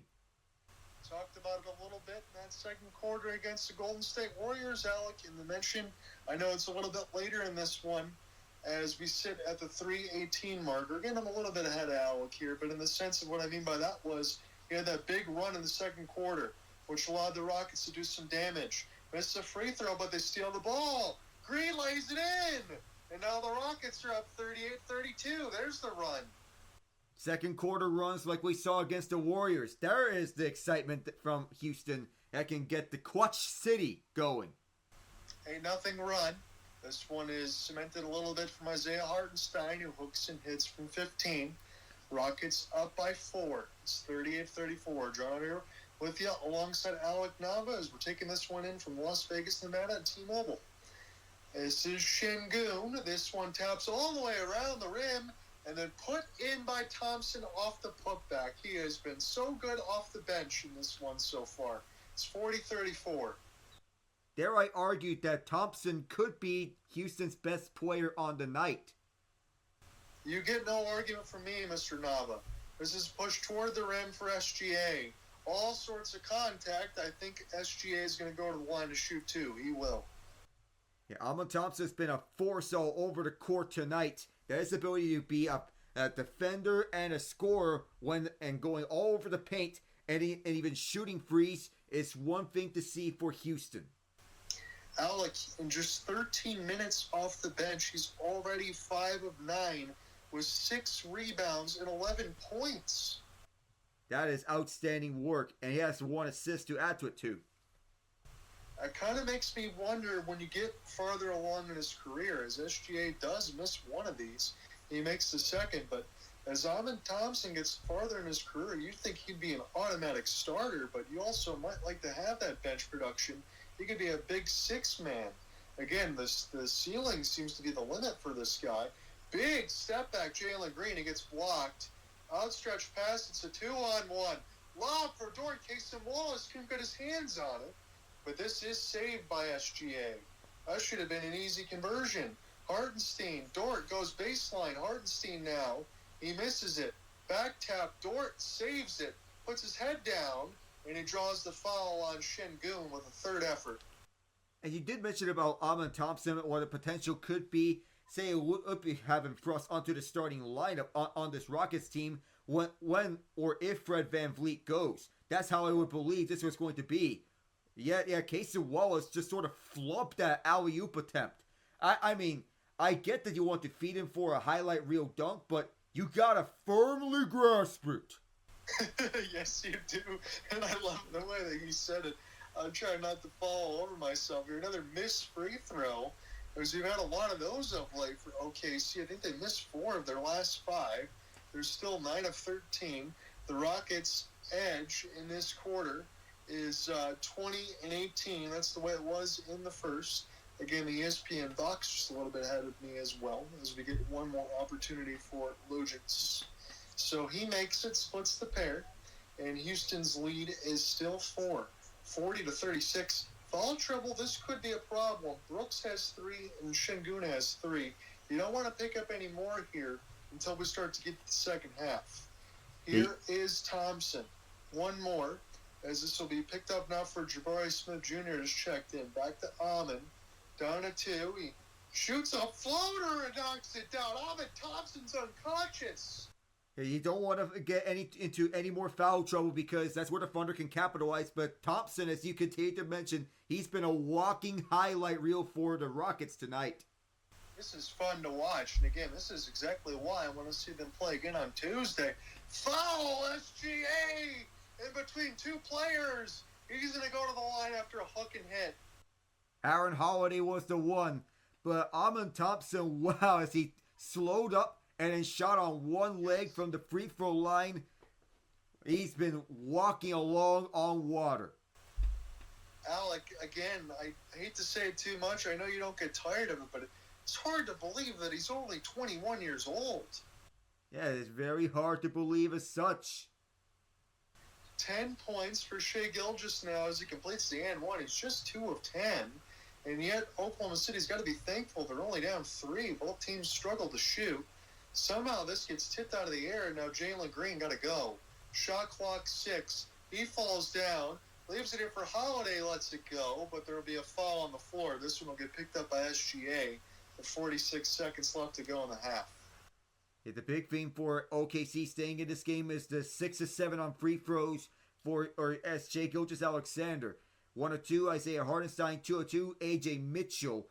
The free throws has been keeping in both these teams in this game despite poor shooting nights. I think it may speak to the defense of which these two are playing to. I agree with you. I'm not sure what the foul is going to be called on, but I think they're going to give Amon Thompson on a moving screen. Isaiah Joe's going to come in for Hartenstein. That's one foul that you want to avoid. The NBA is trying to get rid of moving screens in this league. So they want to call fouls on such moving screens and eliminate that. See right now if Oklahoma City can get this within 1 or tie. SGA from 14. He makes it off the front of the rim. It's a 1-point lead for Houston. This game has been nip and tuck the whole way through so far, just like Alec had mentioned. Here is Jalen Green. Shot clock 3-second difference. Got 15 seconds left to go in the second quarter. Jalen drives off the layup to Strong. All sorts of contact. OKC's got numbers. They'll give to SGA. Down to 3 seconds. Splits the double. Goes to the lane. Gets blocked by Thompson. And that ends the quarter. Houston's got a 42-41 lead. It's been all defense. Yeah, this is defense written all over it. And and we can revisit that first to 90 score prediction all over again. Well, that may be the way it's going to be. First to 90 is going to take care of business. And Jalen Green might got bumped at the end of that layup, but nonetheless, SGA, who's leading OKC as per usual, like it's his business, got sort of blocked on that last sequence. And the release might have been sort of late through 4 Rockets, I think. And we had a little scuffle. Yes, we did, and I want to make sure I mark this in the game story, regardless of how long it's going to be for Oklahoma City. They're 41 points. That's the fewest that they've had in a half all year. That's the surprising part. And it can speak to the defense the Rockets provide. And the toughness they have as such a young core. And the culture Ime Udoka is looking to build that's been going smoothly on this transition from the years of Steven Silas to the years of Ime Udoka. Now, don't get me wrong, Silas is a nice guy, but the team wasn't going really anywhere under him. With Udoka, there's a firm sense of stability and a culture that he wants to make the most out of his guys. Stability and culture, I agree, and a forthright and a future there I would add in there as well. Unfortunately, Alec, I'm looking at the box score now. Brady Tkachuk got the game winner for Ottawa. That's also not good for me as a Red Wings fan, as it was assisted by Jake Sanderson, but the Pens do pick up a point. Detroit does get the win over Toronto. Color me shocked. Jeff Petrie and then Lucas Raymond with the empty netter. Ville Husso had a very good night. 23 of 25. Joseph Wall, 22 of 25. We'll get you some more scores. If anything's close, we're able to dive into game action as well. Caps do beat the Sabres, so that losing streak's at 9 in a row. The Ducks come back. We'll jump into this one as they beat the Blue Jackets in OT. Alex Killorn gets the game winner, assisted by former Red Wing Robbie Fabry. Jet Greaves, 23 of 27 in goal for Columbus, and John Gibson, 39 of 42. But I believe the Ducks made a trade the other day. Yeah, I believe it was. If it has to do with, I know about Jacob Trouba and all of the implications it causes from there. Now, the guy that the Ducks want to get into the Trouba trade was Cam Fowler. The Rangers wanted to prioritize cap space and said no to Fowler. Wanted Vakanainen and a fourth because they want the cap space. No salary retained there. The Ducks instead dealt Fowler to the St. Louis Blues. Do you think that could be a win-win for both teams? It could, in a sense, if you want to have Trouba acclimated onto the physical nature. However, physicality and defense for Trouba this year has been down a ton compared to last year. I feel Anaheim could give him a reset, especially with a head coach that is similar in style to John Tortorella and Greg Cronin. But nonetheless, with Fowler off the hook, and you get him onto St. Louis, which is looking to get a turnaround offensively at the very least. They already don't have Krug for the remainder of the year. Fowler can at least provide them a sense of offensive sparks from the back end with Justin Falk and Colton Parayko. They are also developing Scott Perunovich, who I want to see more and more onto the regular lineup for St. Louis. The Blues need to figure out who they are as a team when they get the duo of Robert Thomas and Jordan Kyrou fully together and in sync. And they need to get an experienced vet. I get Braden Shen, Stanley Cup winning player, and the leader of this team. Brandon Saad, three-time Stanley Cup champion. What I would want is more veteran experience surrounding the team. One that can provide top-notch scoring in a sense. I agree with you 100% on that. And for the Ducks, on the other perspective, you got a bunch of young defensemen in mix now with Jacob Trouba, Brian Dumoulin. I think that will be a good pairing for them as they continue to try to find a way forward. I want to stop and talk about one of these teams. Let me go ahead and give you a scoring update. So the Devils do score 4 in the third. They beat the Blackhawks 4-1. Again, the Wild bounce back after getting obliterated by the Oilers the other day. They went 4-1 against the Flyers.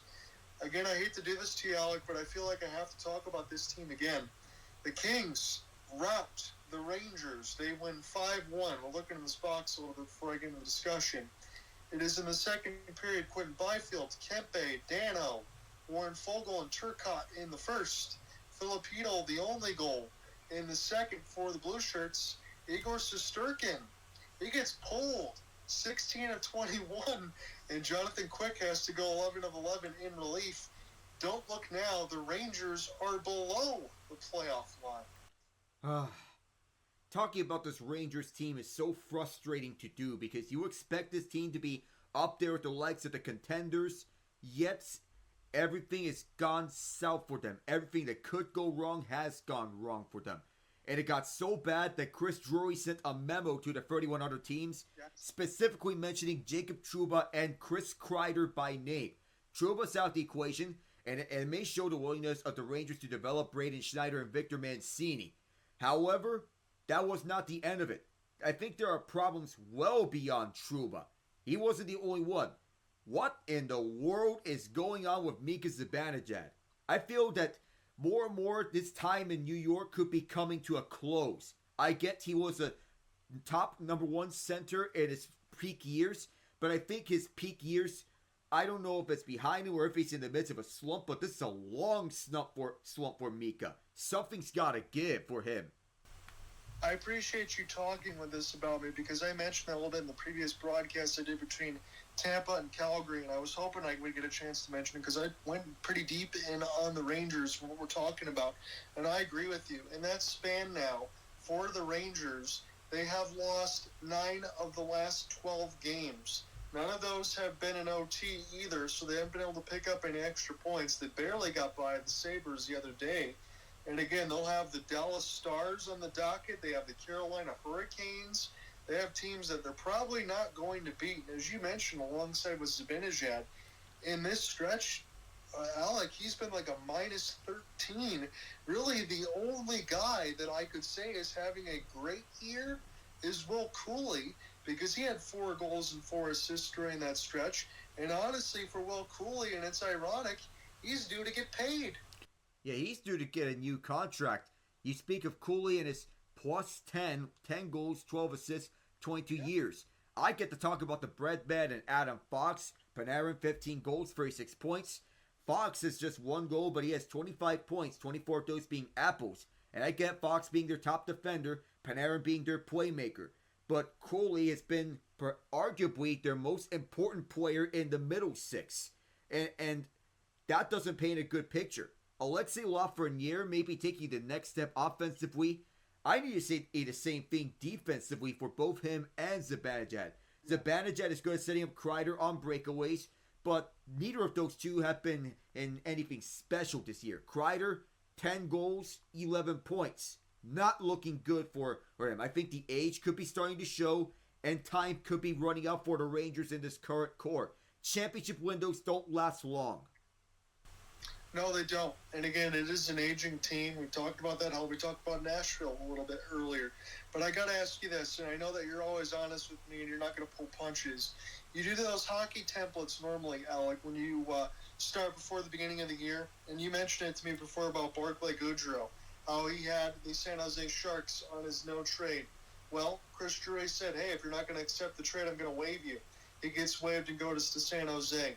They bring in Jacob Trouba in the office, as we talked about.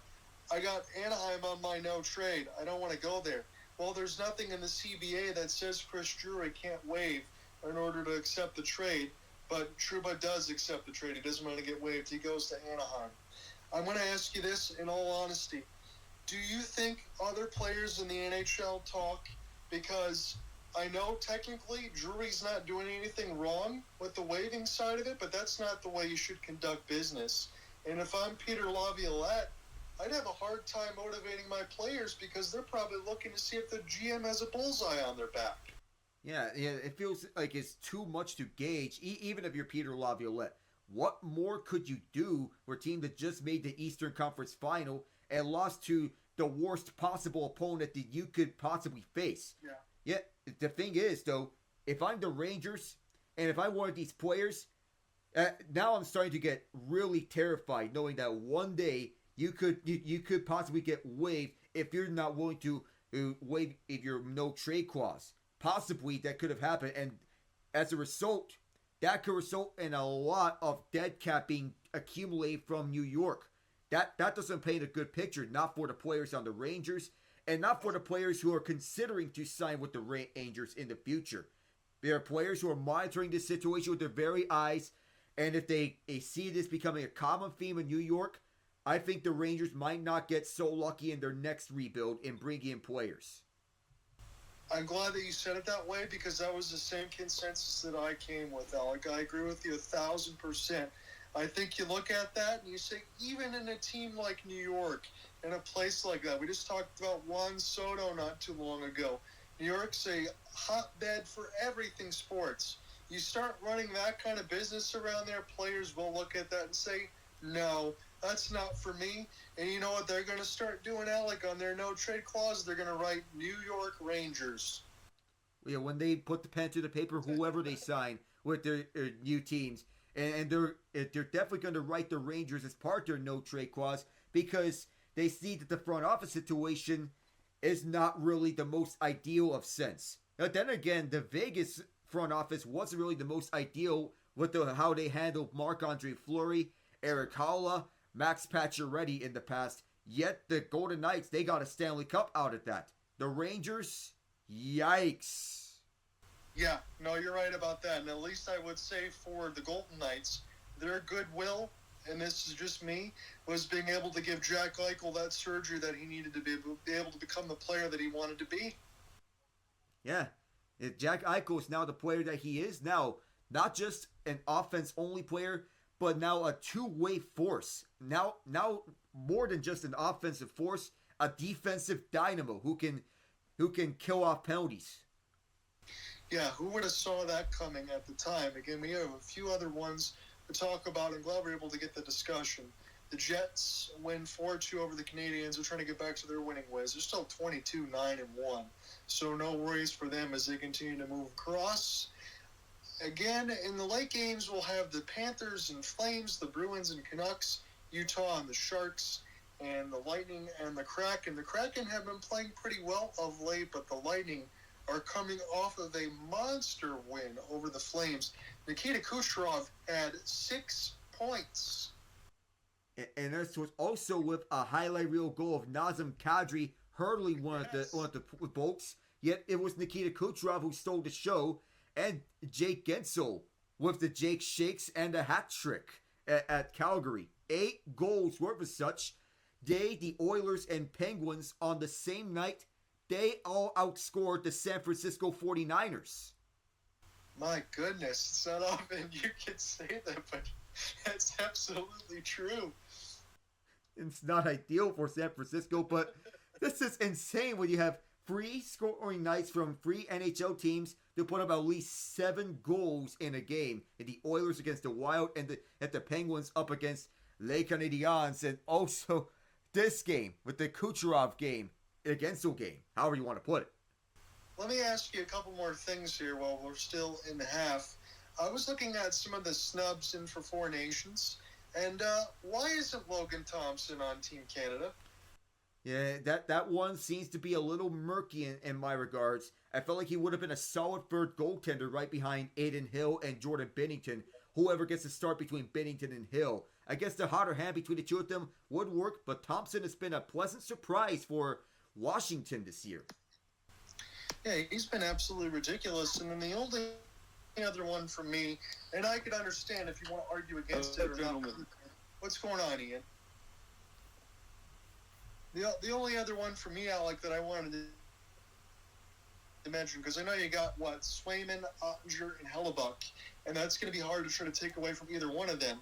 But Anthony Stolarz has been very good for the Maple Leafs. He has. He has been very good for the Leafs as a 1A goaltender. He and Joseph Woll are splitting the starts, but nonetheless, Stolarz and Woll, they've been solid. Stolarz especially. Yeah, he has, and he is, I think, a little bit of a snub there, but we'll see if it ends up working out here for the U.S. Again, really, the only other thing, Jeremy Swayman's had a rough year to start, but again, that's why they put them on there. The only other ones, and again, they haven't broken out big time, but it's a little interesting to see them not on the roster. I won't argue either way, although Brock Nelson is on Team USA, but no Jason Robertson and no Tage Thompson. I think the in-season struggles hurt their causes. Brock Nelson, I think the basis for USA is that you're prioritizing defense on this one. Nelson is silently a good defensive player and can contribute on the power play to a lesser extent, but I think defense may have been the prioritization for the selection of Nelson. Again, I wanted to get all those in there. We got a lot of good intermission discussion there, Alec. I appreciate it as always. I'll get set to take the third, and then you take the fourth. This game has been all about defense, some missed shots, some missed free throws, missed three-pointers. But you know what? We're in this ball game here. It's a one-point game. And Shai Gilgeous-Alexander, 12 points, 3 of 12. Jalen Williams, 8 points, 4 of 11. But this is anybody's ball game. Again, we revisited maybe first to 90. We might want to go first to 80. It might be that way. And Amon Thompson as well, you mentioned a walking highlight reel. He's been the best player for Houston so far in this game with 13 points in 15 minutes off the bench, taking over in times in which Jabari, Dylan, Şengün, Van Vliet, and Jalen have been resting. Two teams. So, first and foremost, it's good to be with you, gentlemen. Sorry I'm very late. I was, my sister just came back for the holidays, and I was spending time with her and my parents. But I'm happy to be here. One thing I will note, John. Yes. The last time we watched the Rockets, which I believe was their game against the Warriors with our friend Alec here, you commented about how they and the Rockets and the Thunder have a very similar style of basketball, and I think we're seeing it here tonight, where they prioritize defense, where they prioritize a balanced attack of both offense and defense, while not flashy, is effective. And we're seeing it right now. It's less about who can score the most and more about who can earn the most points. Yeah, and it is refreshing. And you and I talked about in the mix of 90s, 2000s basketball. That's kind of what we're seeing right now. Again, not everything is going to be flashy, as you mentioned. Not everything is going to be 3 points made. But this is what we got. Second effort here with Isaiah Hartenstein. Makes it off the tip. And this will stay with the Rockets. So they'll get their first possession now. In this third quarter, Fred VanVleet partially gets his shot blocked. And now this will be Cason Wallace, as the Orange will take this one right to left. Here is SGA. Step back. He misses it too short off the back iron. And now it's Sky. Collected now for Fred VanVleet, trying to take this left to right Rockets in the white with the red striping. Inside pass Şengün. This one too strong. Hartenstein's got the rebound, former Nick. So 10:45 left to go in the third. John Under with you alongside Alec Navani and Genge. It's a 1-point lead, 43-42 for OKC. Another chance at the rim, blocked by Şengün. So this continues just as it began. It's been struggle street. Now a pass inauspiciously turned over. Here's Wallace, he'll rock the rim. These two teams have been going and evenly match with each other with the blocks and the rim rockers as well. We're seeing this and that in between, especially Dort and Wallace being the two best defenders on OKC. Jabari Smith is going to can the three from the right wing corner, so we're tied again. 45 apiece. Those are about 10 minutes, just 2 minutes into this third. Inside pass, one more. Was a dangerous one, but SGA's got it near the NBA logo right at midcourt. Down to 5. Dylan Brooks in his face off the step back. Now we'll use the off arm. SGA missed again, and this one should be last touched by OKC. It was the step back for SGA as he wanted to get another highlight to his reel. But nonetheless, if you want defense to offense, those are your examples between OKC, Luke Dort and Cason Wallace, who locked up Luka Doncic and Kyrie Irving, limiting them to 33 combined. SGA outscored them both 39. And Jalen Green hits this three in the right wing, right in the face of Hartenstein. Timeout, Mark Dagno. Jalen Green, who has been so used to being a top-notch scorer for Houston, elevating his game to a second level in this season. He is the leader among the team in scoring, 19.2 per game, one of 7 guys on the Rockets to average double figures. I had to ask both of you gentlemen, when was the last time you saw two top teams in either conference go into the third quarter and neither team has scored 50 points yet 3 minutes in? Well, I said no, 2 minutes and 20 seconds in. It makes me think, and I know it's not in the same conference, but this reminds me of the 2004 Pistons championship against the Lakers. It does remind me in some sort of way. You think back to Game 7 of the 2016 NBA Finals between the Warriors and the Cavs. At halftime, neither team broke 50. And the final score, neither team broke 100, let alone 95. So we are seeing it, and as you mentioned, a little bit of old school variety. Again, it does kind of set the precedent. I just want to get to those ugly numbers here for a moment. So for OKC from distance, they're just 2 of 18, 11%, and the Rockets are 6 of 22, 27%. Rockets shooting just 32%, 18 of 55. OKC marginally better at 16 of 48. Yikes. It's not been that good of a shooting night for either team. And Ian mentioned, every point is going to be earned and not really scored here. It is an earned bucket if you get past through these two stifling defenses. I mentioned before the game that the last time these two teams met, the Rockets won 119 to 116. But this game would not be as high scoring as that game. Nope, and you have, whether or not people like to say it or not, Alec, we're at the point where you're in Vegas and this is a tournament for money. You also got money on the line, you got pride on the line, and you got two teams that maybe could, as you mentioned, be a Western Conference Finals preview, so why not show out? Why not? That's what Russell Westbrook used in his mantra. Always it is, why not? Why not show out and give it your all? I get Shai Gilgeous-Alexander has 12 points. The 3 of 14 shooting could be a testament to, the poor shooting nights of both teams, and 2, the excellent defense of both teams. Both things can be true. You can have a poor shooting night and an excellent defense at the same time. So one last thing for me before I jump into the play-by-play, Alec, and again, if you don't have the answer to this, no problem, but Jalen Williams, 4 of 12.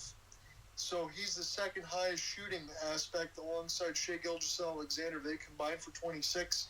Is that what the Thunder want right now as a second option? As of right now, he is your second option with Chet Holmgren out for the time. That's what I was wondering there, because it seemed like an awful lot of shot opportunities, but you got to have someone else also be able to put the ball in the basket. Hardenstein's only going to be able to do anything that's close. He's 4 of 6 with 9 points and 6 rebounds, as they're showing Mark Daigneault on a half and half. So 9:25 left in the third. Here is Şengün at the top of the key. Fred VanVleet, an off-ball screen before the shot. We'll see where this one's going to go. I think it's going to go to OKC.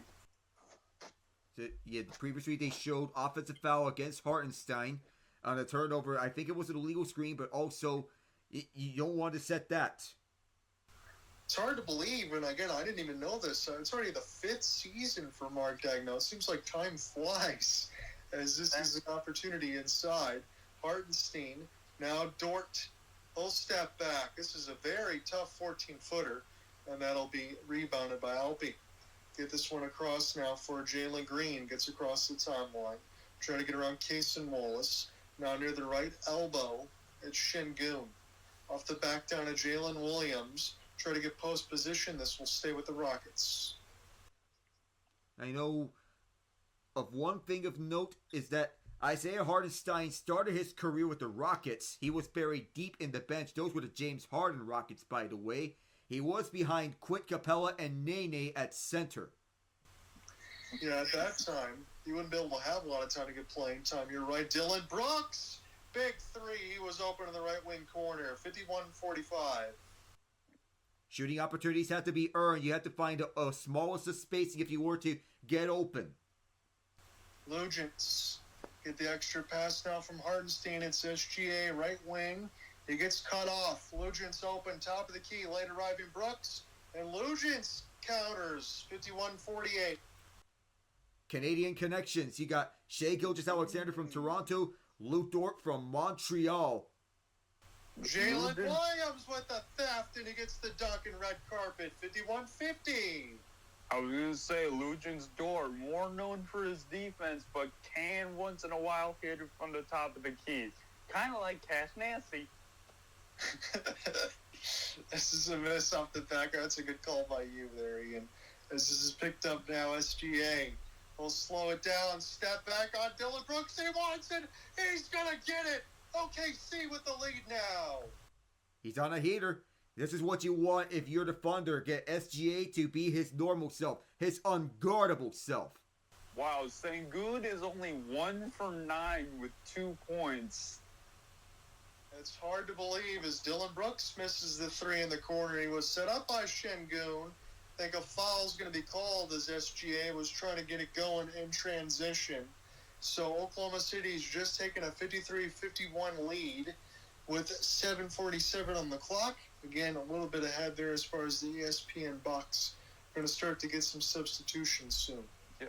So for anyone who's joining us, for anyone like me who's joining late, John, Alec, would you say this has been a game of good defense or bad shooting or both? Alec, do you want to take the trigger first? I would say it's more of both in a sense. It's bad shooting and good defense. It's OKC's theft and Houston's grit that can match up against each other. It cancels out. It could lead to a bad shooting night like what you're seeing. But this is a tale of the top two defenses in the NBA. I would say so too, Ian. There was a stretch, though, late in the second where Houston started getting going, but in between the 8 to 5 minutes left in the second, there was a bunch of misses there too. So you will get both. Jalen Williams hits a three from 27 feet. It's an 11-0 run now for OKC. This is their best run of the game. SGA, Hartenstein. This is the hook that was an open look. And now the Rockets need a basket. In a game like this where it's been so low scoring, we'll see what they can do. Şengün inside. He scores it over Hartenstein, 56-53. Already, this is the groove he needs to get going if he wants to turn things on. Just 2 points in the first half. He needs to go on like his usual self, like against the Warriors.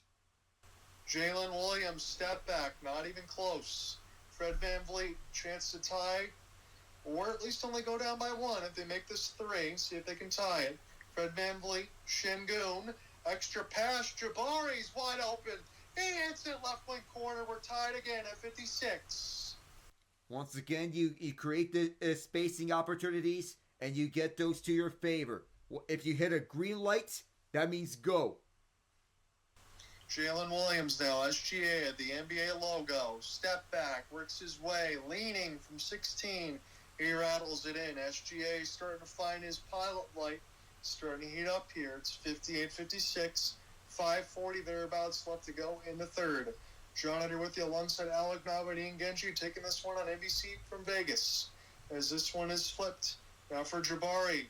Fred VanVleet will cross over. Now he'll get bodied by the free throw line. Long three rattles in and out for Jabari. Outstretched pass, SGA off a one-on-one. See if he puts his head down. He'll lean it from 16. He'll hit it. So SGA really cooking right now. And Ime Udoka wants the TO. Now SGA MVP candidate, and I get first half it's been rather off for him. So he turns it on the second half, already up to 5 steals on the night. Forget about the 19 points. Let me spell this out for you. 5 steals for Shai Gilgeous-Alexander on the night. He's underrated defensively. Yeah, he is. He's been able to knock that away. He's got 7.5 with the 5 steals, as you said. 6 rebounds, 6 to 7 from the line. Fighting through some of the shooting night, but he's really starting to pick up, as you mentioned, Alec. And this is critical right now. Again, I know it's only a 4-point deficit, so it's not like it's going that far along. But in a game, as you mentioned, that's as low scoring as it is, these points matter, and the Rockets need to start pushing back. If this game counts towards regular season standings. Go ahead. I want to make a quick note of something that they showed on the broadcast. I'd like to highlight this. Mark, is his last name pronounced Dagenau or Dagenau? Mark Dagenau, his overall record with the Thunder is a losing record of 162 and 180. You would not think that with how the Thunder are playing, but people would got to realize that when he took over for Billy Donovan, they were in the midst of a rebuild, and that was only 4 or 5 years ago. Yeah, I was going to say, Ian and Alec, in between that, it only feels like maybe 3.5 years, and they were already back on the right foot because of all the millions of picks that they had and trades that they made. Yeah, accelerate your rebound by means of trades and endless pieces they acquired, assets, first round picks that you pick up. You draft with some of them, and it lands you Chet Holmgren, Jalen Williams, Lou Dort, Cason Wallace. You got yourselves a solid core round. Dort and SGA, they were two of the key pieces to this, two of the first pieces to this current era of this Thunder team. One of the other ones being Isaiah Joe, who they got from Philadelphia. Then you also have Chet Holmgren, of course. First year he played last season. Because his rookie year, he missed the entirety of that, yet the Thunder, they made to the play-in. Jalen Williams, good pickup. Alex Caruso, you acquire him from Chicago for Josh Giddey. Good pickup if you want to add defensively. Yeah, it seems like they've hit on everything. And for Shai Gilgeous-Alexander, I have to remind myself that he's still only 26. So you probably have, 5 or 6 more years of prime SGA, and maybe meaning scoring 30 points, averaging around there, having that premium defense, that size, ability to get to the rim and hit free throws as well. So you go from, as I always mention, Russell Westbrook to SGA, and between all these other pieces, that's just not fair. It's not. Especially the MVP candidacy is showing. So, Amin Thompson, we get a chance to check in now as we're almost underneath 5. Şengün just 2 of 10, 8 rebounds, so he definitely needs to get it going. I'll look back in between this ESPN box. Cason Wallace going to pick up a personal foul. This will stay with the Rockets. Fred VanVleet's going to be the trigger man. We have substitutions that Aaron Wiggins in the place of Isaiah Hartenstein, Tari Eason, Steven Adams replacing Jalen Green and Alperen Şengün. Fred VanVleet, shot clock down to 3. He gets right to the lane. Gets over the outstretched hands of SGA as the Rockets back within 2, 60-58, 4:45 left in this third. Winner's going to get the Milwaukee Bucks on Tuesday. They advanced to just beat the Hawks. Trae Young was on fire, but Giannis almost had a triple-double. Long 3 for Luguentz Dort. He counters 63-58. Nail for nail in this. This defensive battle does have some sparks of, hey, let's get this scoring going.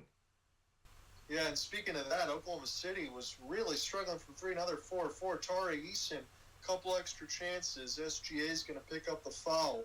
Eason go to the line to shoot 2. Now, Tari Eason, when he gets off the bench, he can provide some critical points here, especially Amin Thompson, who was on a heater in that first half. Now it's Tari Eason's turn. Could he get some more here for Houston?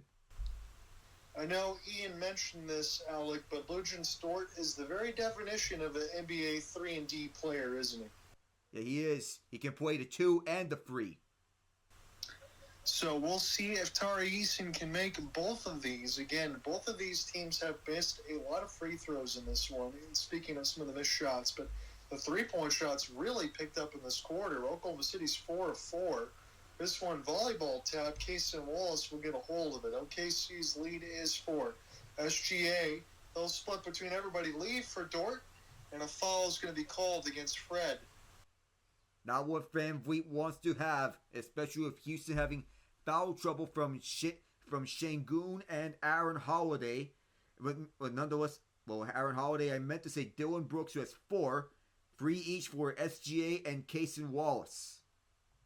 Yep, you're exactly right. I'm looking across on the board. You got 2 for Jalen Williams, 2 for Hartenstein in the mix of it as well. So both of these teams have picked up a lot of fouls. Again, Alec will be on the air a little bit earlier Tuesday. I'll join in probably about the 8:40 marker there of the 8:30 TV coverage between Milwaukee and the winner between Rockets and OKC. And then I'll have a hockey game on Thursday before my Sharks doubleheader, so it'll be a very busy week. We'll try to see what happens now.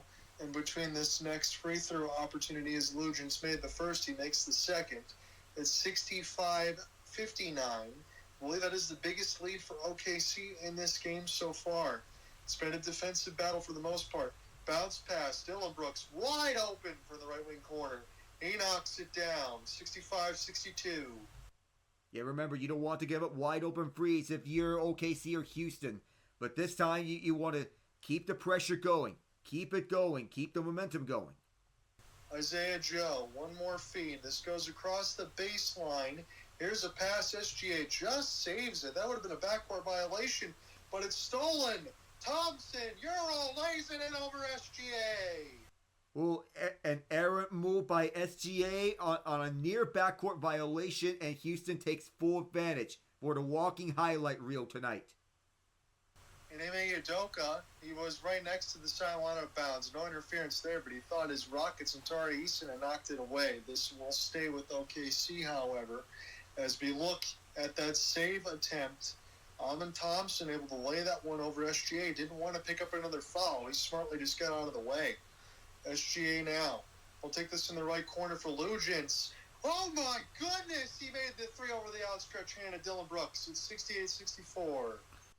I mean, sometimes tight coverage might not matter much. And Ime Udoka, he was wanting to know what was that on that last sequence between him and Aaron Wiggins on the attempted inbound. But nonetheless, if you're someone who's shooting, sometimes it may not be the best idea to shoot through tight coverage, but Dort might not have had a choice. No, Dylan Brooks was there. I guess he just got that release off in time. Did not hit the hand, so that was a good call. Sideline trigger there for the Rockets. Jabari. He's had a quiet game so far, but he can definitely get going. Try to find Fred VanVleet, and Rockets look discombobulated there. It's turned over. That was too deep. Go ahead, Ian. And this one now sent toward SGA. Step back. Listed off the front of the rim. It's Eason with the rebound. Now for Fred. Leave it now for Tari off the half spin. He's got it at the right I was going to say, the fact that Luke... VanVleet now for Brooks. Now toward the right side. SoFi logo off the pushback. He's got a spin and shoot. He misses it too short. This is saved. This will reset at the 14. Brooks. Euros lays it in. Third effort there for the Rockets. They get within 2. I don't know if Ian is cutting out, but the largest lead for these two teams, the Rockets 7, the Thunder 6. So it's been mostly single digits throughout every point earned. SGA, I think, might have gotten fouled from distance. I don't know if it was distance. Tari Eason's going to pick it up, though. We'll see in a moment. Yeah, it was a very big dogfight for the ball with the Rockets' offensive possession. And Dylan Brooks, he went by through the traffic, and it was a big, heavy pile of traffic nonetheless, and found a lane. Yeah, that's a foul. Yeah, I see Tari got a hit right on the handy, and you're right there. As it was at the top of the key, it's going to be 3 free throws upcoming for SGA. Yeah. Now, and Warriors fans want to point out that the Steph Curry hand check on the 3-point shot, that would have given him free throws. But then again, I didn't see. I feel the fact that they were complaining about that no foul makes this even more hilarious when James Harden got hand checked on a free and no foul was called. Sometimes that happens with the referees. They can get things wrong. I thought we might have saw that a little bit, but you're absolutely right. You got to make sure it stays out of their hands if you want to be able to win games. It's always the golden rule I like to bring across. All sorts of contact, and the Oklahoma City Thunder are going to have to pick it up. This is going to go against Aaron Wiggins. Tari Eason go to the line. And SJ was 3 for 3 when shooting, and nonetheless, if you want to foul, that you would rather not foul from when the guy is behind the shooting arc. Always make sure that if you're trying to draw a shooting foul, it has to come inside the arc. That's what you want. You don't want to give up those extra points in a game like this. 2 seasons under former NBA player Brandon Roy in high school for Tari Eason. He was a 17-22 NBA draft. He's played for Cincinnati and LSU. He's going to try to make both free throws, and he does. Houston's deficit is only 3. I'll be getting set to hand this off to Alec. Again, I'll have to make sure I keep my mouth shut if anything interesting happens here, because we got a little bit of a delay, but not much. As this is SGA. Now off the step backs. He gets Dylan Brooks to jump everywhere. Caruso up and under. And this is a beautiful pocket pass from Caruso to Hartenstein, who gets a dunk. They got Houston moving around a whole bunch of times, and that was finished in the paint. Another highlight reel move from Caruso to Hartenstein. This Thunder team, And even though I am a fan of a rival team, this Thunder team is fun to watch. Yes, they are. And you had Şengün, who just tried to make a lob pass on the inside, and he missed it. So try to get a little too fancy there with the Rockets' big man off that finished pass, and that basket's going to go out of bounds. So it'll be an opportunity here for under a minute for OKC to try to add some more points. It's 73-68 as Williams, now for Hartenstein, top of the key. He's got to let it go at 6. Here's a pass across the paint, and this is skied by Fred. And now the Rockets, they really need to get a basket here. Dillon Brooks stepping to right wing 3, missed it short. It's a good rebound. Şengün, one more pass, and a foul will be called. Tari Easton's going to go to the line again. This is picked up by Caruso. I get the Rockets wanted to counter with their own alley-oop move, but that missed out for whatever reason. Just a mishandle on the receiving end. You know, I don't think the Alex Caruso trade is really talked about enough because you take a young player like Josh Giddey, trade him for Caruso, who is also known for his defense as well. So you go ahead and take an already stout defensive team in the Thunder, and then you add Caruso, who has a decent scoring touch, but is more known for how he plays defense. I think that's very well said, Alec. That's another piece to try to push them ahead, especially on the bench side, because they already really have the offense covered, especially when SGA makes runners like that off the glass. 75-69. Easton split the pair of free throws. That's why it sits at 6. Shai now all of a sudden has got 24, and we're not going to be talking about his lack of scoring because he's really heated up in this third. Shot clock's got a 5-second difference. Fred, Şengün, here's a three-pointer. Easton missed it. This is tipped. Rockets will get one more. Here is another pass. Thompson, this, I believe, is going to stay with the Rockets, but it's 2.6 left. Well, it went out of balance, but nonetheless, if you want one more chance, gotta get open. Gotta find the minimal spacing that you have available. Probably get to one of the corners and fire a free. Maybe, if that works out. If that's what you're thinking, it's got to be Dillon Brooks, unless they're going to get Fred. Here's the trigger from Fred. Dillon's got a force. He's got nothing. That ends the third. It was a good one for OKC. They kind of just took the cover off the cookies and started scoring some baskets. 34-27 to end the third in that quarter. 75-69 as Alec will get set to take this over in the fourth. That was the best offensive quarter that we've seen in a game that's been more known for defense. So far, OKC has been thriving offensively because they are more noticed an offensive team when they are firing on all cylinders with SGA and Jalen Williams. Houston is inconsistent offensively, but contrary to what Charles Barkley saw on national television, the Rockets do know how to play basketball, one of an old school type of way. I was going to ask you about that. I almost texted you. I know I was writing the story. It was late. I didn't want to wake you up or anything just in case. But he goes, this team looks like they don't know how to play basketball. And I was kind of wondering what he was watching because I usually agree with Charles in his takes. Yeah, that was one of the few times I disagree with Charles Barkley because the Rockets just showed everyone in front of a national audience, we're here and we're ready to play. We took down our boogeyman. Now we can catch up with anyone. We're just right behind the Thunder and the Grizzlies in the Western Conference. So what's to say that this Rockets team can't do anything? Because we can. Yeah, and you're right. Because considering where they are, and considering the ages we talked about alongside Ian, I'm not going to try to push that button too many times.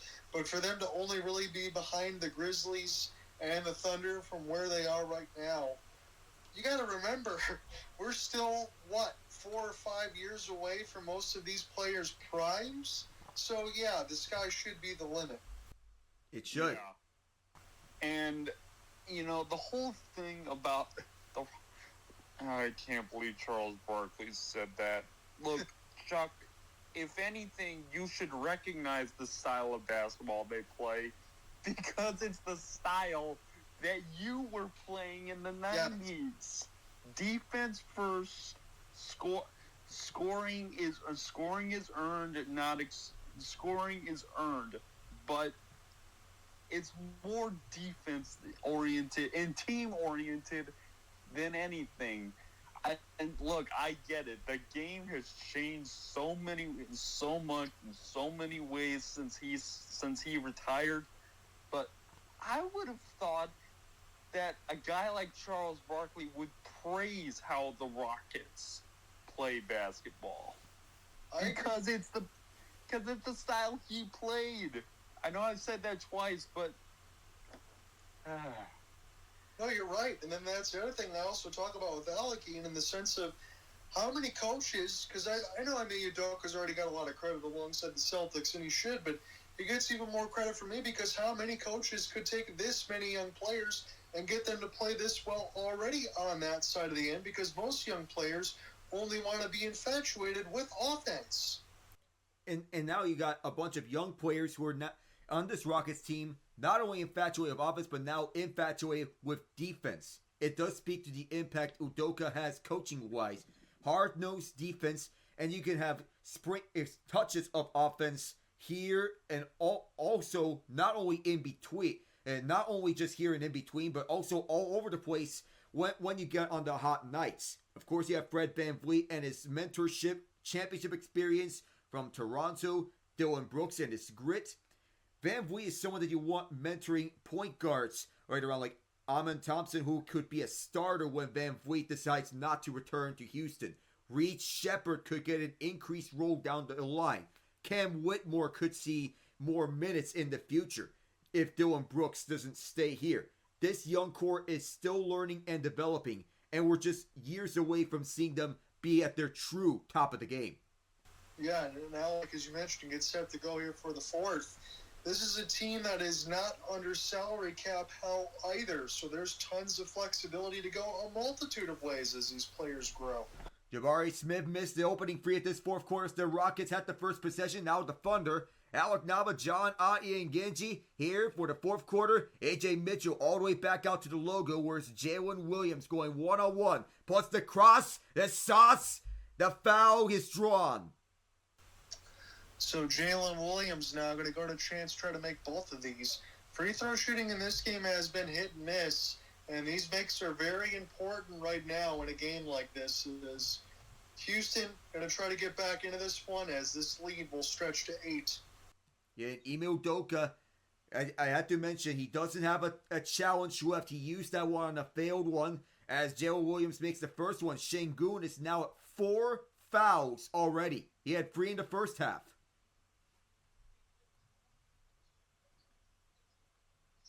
Yeah, Şengün went forward as he wanted to jump up and contest the ball. Williams makes both. It is an 8-point lead, largest lead of tonight's game. Whistle blows as we'll have to get set on the trigger, and we do. Rockets will look to counter. Jalen Green leads the way through center. Draws a one-on-one matchup with Isaiah Joe, the former Sixer. Across for Eason, who looks inside. Now at the free throw line, Thompson. This rattles out Şengün to tip. Second, third, fourth time, stays out. Kicks it out the left wing side. A free on the way. Too strong there. And jumping up the rebound, I believe it is Isaiah Joe, who will go far side. A minute into the fourth quarter. Give and go between him and Hartenstein. Joe will look one more time. Walked up by Eason. Hartenstein back for Joe. Double team. And that might be free. That's a foul in the left corner. It's the second time this game. That is not good here for Houston, as you're giving OKC easy points here, Alec. It touched right on the arm from Tari Eason. What's the first order of business? You do not foul a player right behind the three-point shooting arc. Isaiah Joe makes them pay with the first shot. That's the way that it's going to go here. Looks like Fred VanVleet will get a chance to come in for Tari Eason as the free throws continue. 21 and a half minutes per game for Isaiah Joe. His usage getting increased. So he makes 2. And indeed, the former Raptor is coming in the place of Eason, one of the young guys over in this Rockets core.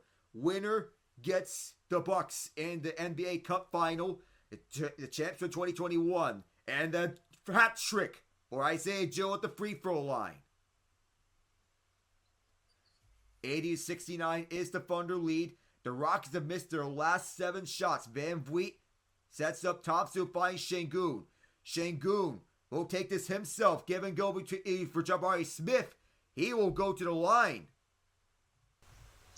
Looked like there was all sorts of contact there as one of the OKC players went down.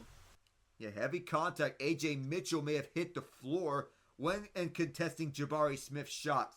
And you know, the thing is, you got to either get out the way or draw the charge if someone who is taller than you is jumping up for you get a shot off. Yeah, it's harder to do sometimes. You don't want to move and get called for a foul there, but you're exactly right. With this team's as physical as these, sometimes you might just want to get out of the way. Yeah, the good thing that Mitchell's head didn't hit the floor that time around because that would have been even more ugly. First shot for Bari is too far. The Rockets now 11 of 19 from the free throw line. Bad free throw shooting numbers. That's one of the orders of business to make your free throws when presented the opportunity. Jabari has 8 points, 4 rebounds so far in this contest. A minute 24 in. The second shot is good, and we're back to 10 points on the deficit. 34% shooting on the Rockets, 41% the Thunder. 9 of 33, the Rockets from free. And free throws, 11 of 19 are the Rockets, 21 of 25. The pass goes inside. There was a touch from Houston to defend. OKC keeps.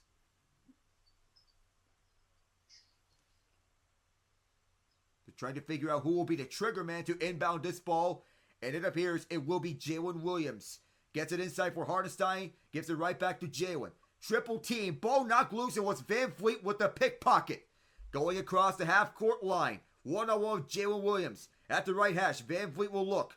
On to Şengün, who lost it to Hartenstein. Tried to do a little too much with the ball. Caruso, far side, former Laker and former Bull. Hartenstein, inside. Thompson read the lane. Goes back the other way. Now to the left side. The slam is rejected, but a foul on Hartenstein. And he is upset with the call. I know the steals have gone back and forth in that sequence there, Alec, but you got to love the hustle. Especially, again, you talk about with Amin Thompson, you don't let things go wrong too much. And Jabari, hey, you want to get to the line and draw a foul, just try to throw it down. Don't go in there soft. Good work. Outstanding courage from Jabari Smith to get a highlight, try and get a highlight reel on Isaiah Hartenstein, who thought he got a block, but instead he caught the hand of Jabari as he is getting set to shoot the first one, taking 3 dribbles, and then firing. Good. You got to make sure, Alec, this goes without saying, make these free throws. You've already missed too many down the stretch. You don't want to leave lettuce at the line. Yeah, Hartenstein is continuing to say, what was that? I thought it was all ball. No, it wasn't. It was a hand onto the ball. And Jabari is perfect from the line. And a whistle blows here. There will not be a timeout or any substitutions. They're trying to just inbound this ball. No timeout used by Dagno or Udoka. They each have 4 timeouts left to use. And Şengün and Hartenstein are just upset with one another on an earlier sequence with Şengün slapping Hartenstein's arm. Here is Hartenstein, the former Rocket. Give and go over the right side. Alley-oop for Hartenstein! A sledgehammer! That was a pretty good finish there. At the far side, makes it a 10-point game again. 2:30 into the quarter. Van Vliet over inside. Thompson with the answer. And Alec, he's got a motor that won't quit. Oh, of course he never quits any given night. 17 points worth of such with 6 rebounds. It is Hartenstein. Who will he go to? He'll lift it up over to the left wing side for Joe. Loose ball. Picked up. Van Vliet. Oh my goodness, he went tumbling over at midcourt. Glad he's all right. Yeah, things getting a little chippy here as we're getting a little bit later in this fourth quarter. Not a well-known rivalry like the likes of the I-10 showdown or the fight for 45, or even the Rockets and the Jazz if you're an old-school hoops fan in the days of Hakeem Olajuwon and John Stockton. But this is an underrated rivalry. Van Vliet short on this one. Offensive rebound for the Rockets. Ball knocked away by OKC. Rockets keep.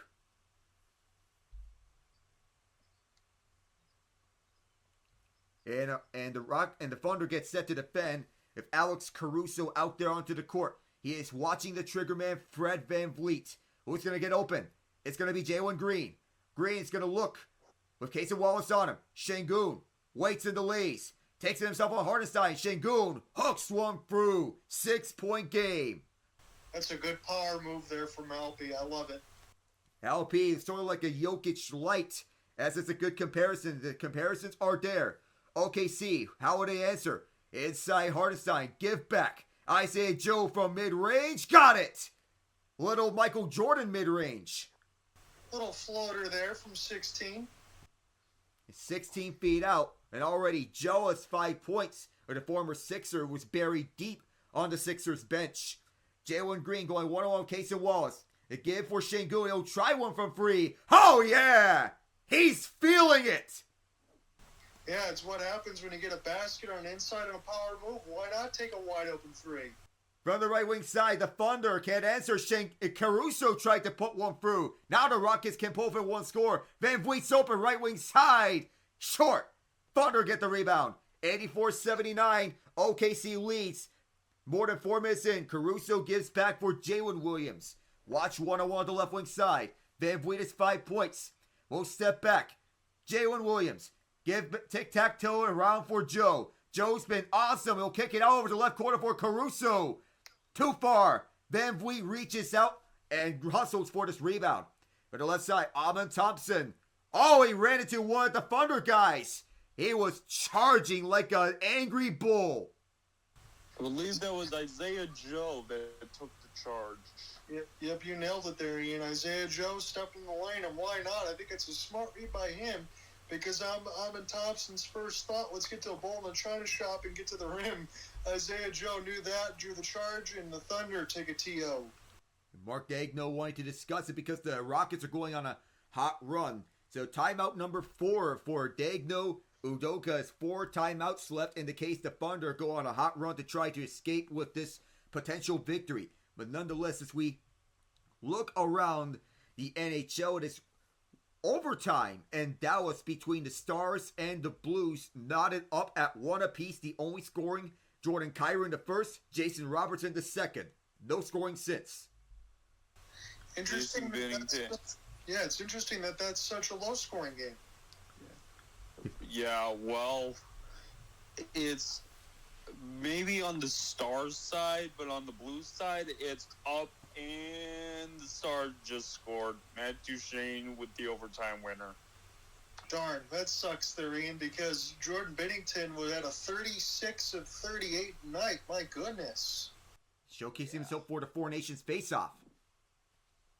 Yes, he is. If he can play that well, then that's going to give Team Canada more than a chance, because we already know what their roster is. You talk about their goaltending, but if Jordan Binnington plays like that, we don't have any worries. Colorado, they're up 2-0 on Nashville, by the way. And Ross Colton, Nathan McKinnon, almost 7 minutes apart, 6:40 apart. The Bruins up 2-0 in a Stanley Cup final rematch against the Canucks. Brad Marchand, Morgan Geekie, both in the first period. I didn't ask you this, Alec, but Mackenzie Blackwood and Scott Wedgwood, that's the new goaltending tandem. No Alex Sergeyev, no Justice Onanen. Is that going to work?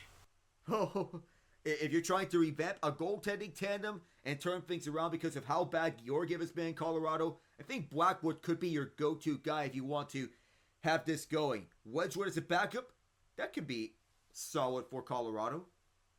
Because I was being completely honest in the sense of calling some of the games solo. We didn't get a chance to work together. And I'm just thinking, if the Colorado Avalanche get, anywhere near sub-900 goaltending, they'll be okay. They weren't even getting AHL-level goaltending in between the Onanen and Georgiev. I mean, it was really bad. That's what sparked the trade for Blackwood. And speaking of the new team that Georgiev's on, it's 1-1 between Utah and the Sharks. It's not Georgiev that's the starter. Vitek Vanacek, 10 of 11. Kirill Vejmelka, 7 of 8. Dylan Gunter and Alex Wenberg, the goals for Utah and San Jose, respectively. I know you're going to get into this, but Vejmelka has been ridiculous this year so far for Utah. I think Utah's splitting the starts between him and Connor Ingram. That may be the smart thinking. And as we are set to head back into this. Dick Vitale is tweeted out, "Wow, I am absolutely blown away by the love from so many. Thanks for carrying us. I hope all of you that know someone with cancer to extend and words of encouragement. Means so much. Remind you to always think positive and have faith. And congratulations to Dickie V on beating cancer."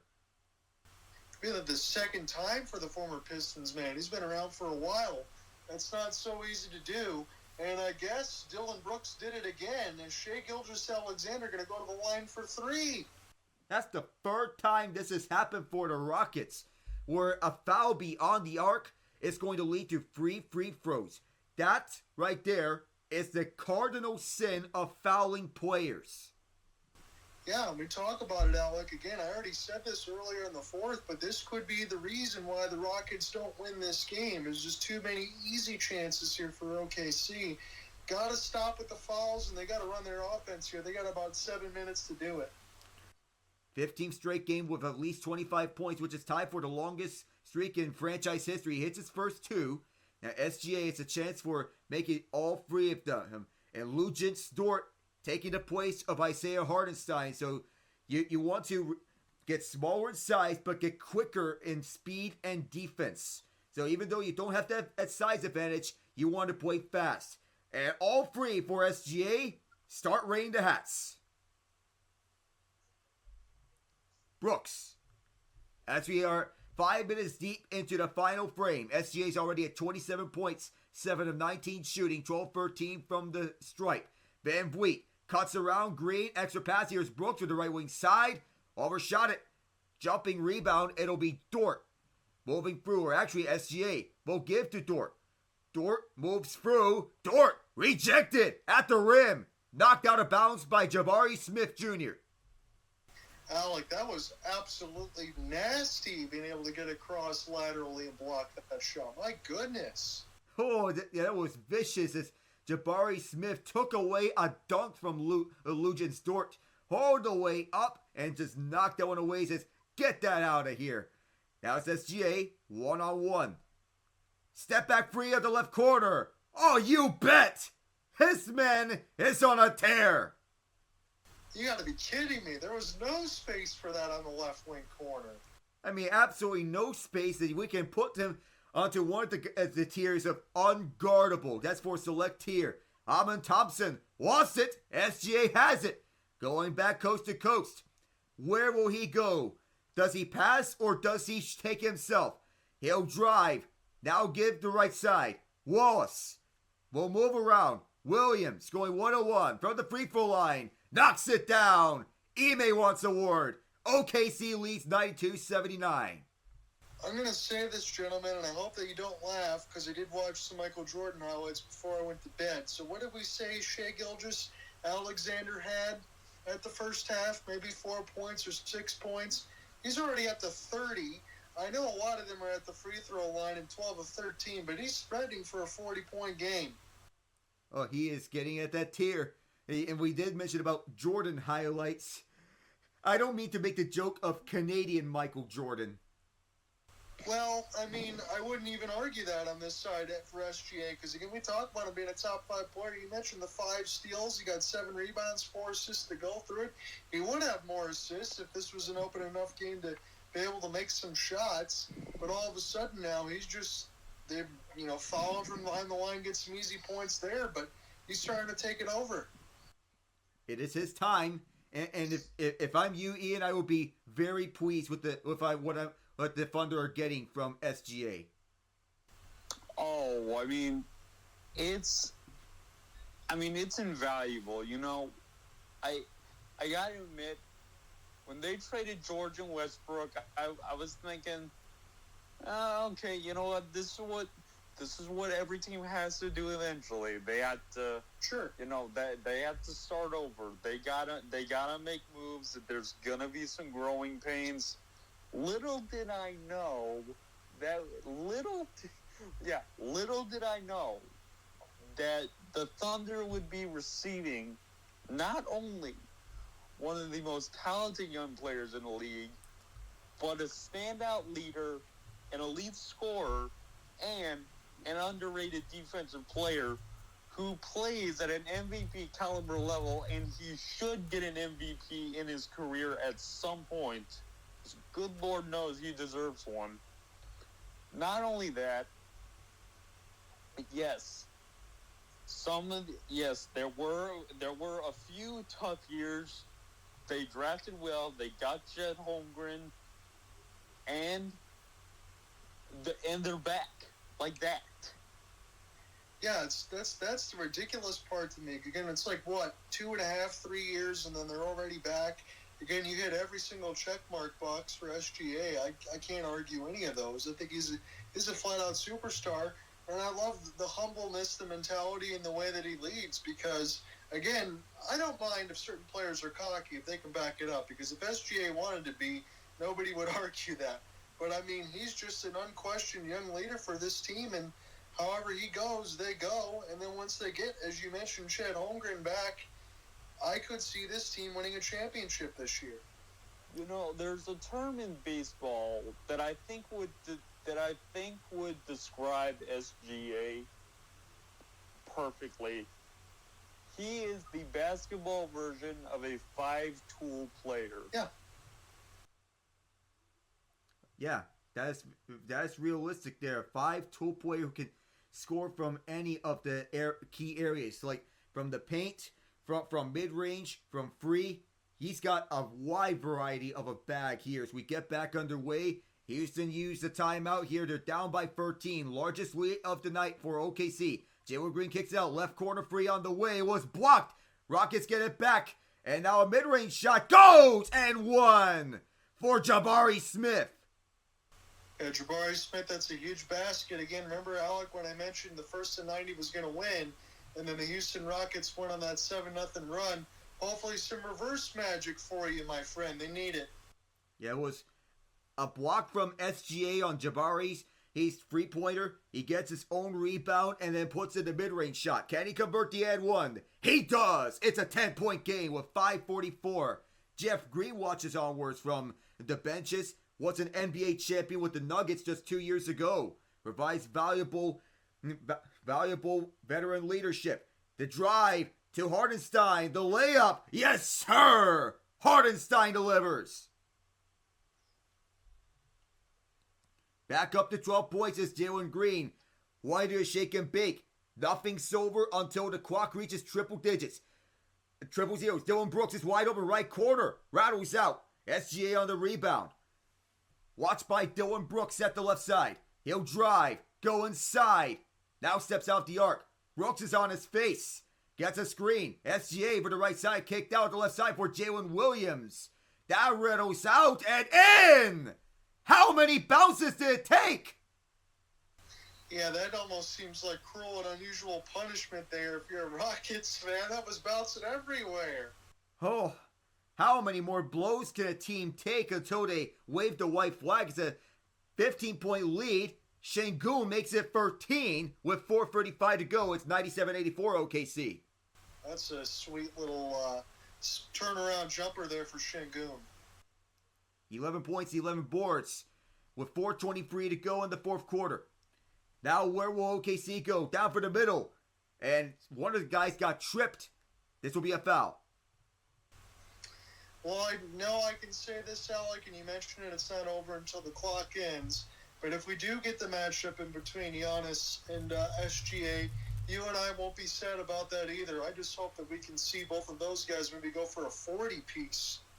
Hopefully, SGA and Giannis, a battle of the two, in my opinion, the two MVP front runners. I don't know who is going to be who, but I'm never going to count Jokic until it's all over. Hardenstein delivers to the right corner. Closed off. Toe to shoot. Now one. And is this a travel? It's going to go against Jalen Williams. Yeah, it will mark as a travel. Good defense by the Rockets to force the travel with 1.7 on the shot clock. Mark Daigneault looks onwards. He's proud of his guys for countering this Rockets high-powered defense with defense and then star power. From the left side, it is Jalen Green going inside baseline, lays it up. It is 11 points to deficit with 3:53 and timeout. Absolutely. This is not your typical NBA, a modern NBA game, fellas. We are just under 4 minutes, and neither team has scored 100. Yeah, it took, and you're right about that, but it took the Oklahoma City Thunder better of a half to start being able to run their offense. Maybe the Rockets run out of steam here and this game ends. We'll see. There's still enough time left if the Rockets can get some more defense and get some baskets. But you're absolutely right. The way that it was played in a half, even that tells you, as Alec mentioned, this Rockets team is for real on defense, and they're only going to get better because it's not often that you see Shai Gilgeous-Alexander in a half held to 4 points. Yeah, if you have a hot scoring streak like this, that signals that means OKC is really wanting to get unfinished business, and that's what I believe that potentially we could see the Thunder coming off the Western Conference this year. I get the Mavericks, they are still in this, but the Mavericks, they took advantage of OKC locking up Luka and Kyrie with role players. And that game between OKC and Dallas, and how PJ Washington didn't play because of the illness, it just titles how valuable Washington is to this Mavericks team. They need his services if they were to get past OKC again this year, which I imagine will be even harder to do. And I imagine, Alec, as you're going to look at it from the Christmas Day lineup, that we can all fall asleep around 5 Eastern with Celtics and Sixers. Well, at least you do have the classic LeBron versus Curry showdown at 8, and then followed up with Suns and Nuggets at 10:30. Here is Hardenstein! He throws it down! Now here are the Rockets with Van Vliet. Inside is Amon Thompson. Crafty layup. Deficit within 11 again. 99-88. Just got to get some stops here if you're Houston. Running out of time. Don't want to get any more dunks there for Hardenstein. Rockets starting to blitz. Up front, Hardenstein, and now left corner is Wallace. Too far. Rebound tipped up. The Thunder save it. Jalen Williams will not get back for SGA. Thompson's watching him. SGA goes back. Hardenstein, can he do it again? No, he's pickpocketed. But that pickpocket led to contact and a foul. I think they're going to give it to Jabari Smith Jr., Alec, as we'll take another TVTO. And Ime Udoka calling timeout. And Jabari saying, me? Yeah, I didn't see much there, to be honest with you. I'm looking at it right now, and between the box, it is 10 of 39 from distance for the Rockets, 9 of 28 for OKC, as that's been about somewhat even. OKC's been able to make the majority of their threes in the second. It's not many, but the majority of them in the second half. Their biggest lead is 15. The Rockets' biggest lead was 7. This was a very contested game. It was just that 34-point edge in the third quarter for OKC that might prove to be the difference in the end. And it may as well be. And you mentioned about NBA Christmas Day schedule. Now, I won't be going ahead of myself so far, but if I'm the NBA and you're putting Philadelphia in that 5 o'clock slot, it was expected to be a season of a rebounding for Philadelphia, especially since the falling apart last season. But it has been disaster personified for the Sixers, and it got even worse with Jared McCain out indefinitely. Yeah, you absolutely nailed that one. And again, you're right. Again, for what the scheduling should be, that would have made a lot of sense. But right now, I'd flex that one to local TV. Yeah, you want to get a replacement for a schedule flexing. There could be options throughout, but if you want to swap out a potential game, hey, I have a suggestion. Celtics Pacers. Do that, yes. Anything but the Sixers. As we have the first free throw knockdown from Hardenstein on his former team. And I feel the Sixers, they need to right the ship quickly, but time is definitely running out because injuries have been a major bug for them. Second shot's good. And the Thunder are 3 minutes and 1 second away from saying, bring on Milwaukee. Here are the Rockets. Do they have an answer? Do they have a sign of life? Green's boxed out by Hardenstein. Van Vliet has to move it quickly. This ricochet back to him off one of the Thunder. Green for the left. He'll fire himself. Contested. Overshot it. Deflected. Brooks picks it up. Dylan Brooks will look inside. He looks outside. Looks inside again. Finds Şengün, who lays it up and one. Good work there. Lucian Stort could not contain Şengün. Alec, when Şengün has gone strong to the rim, he's made those baskets. I think maybe if the Rockets, this is just my guess, had to do it over again, they probably would have got Şengün a little more looks inside the paint a little bit earlier. Try to get him to go up strong. And yet another timeout, John. This one's from Mark Dagno. The Thunder lead 101-90, but they do have a free throw pending from Şengün. Yeah, they're going to make us wait for this one as far as anything else that goes across. And I'll say this now.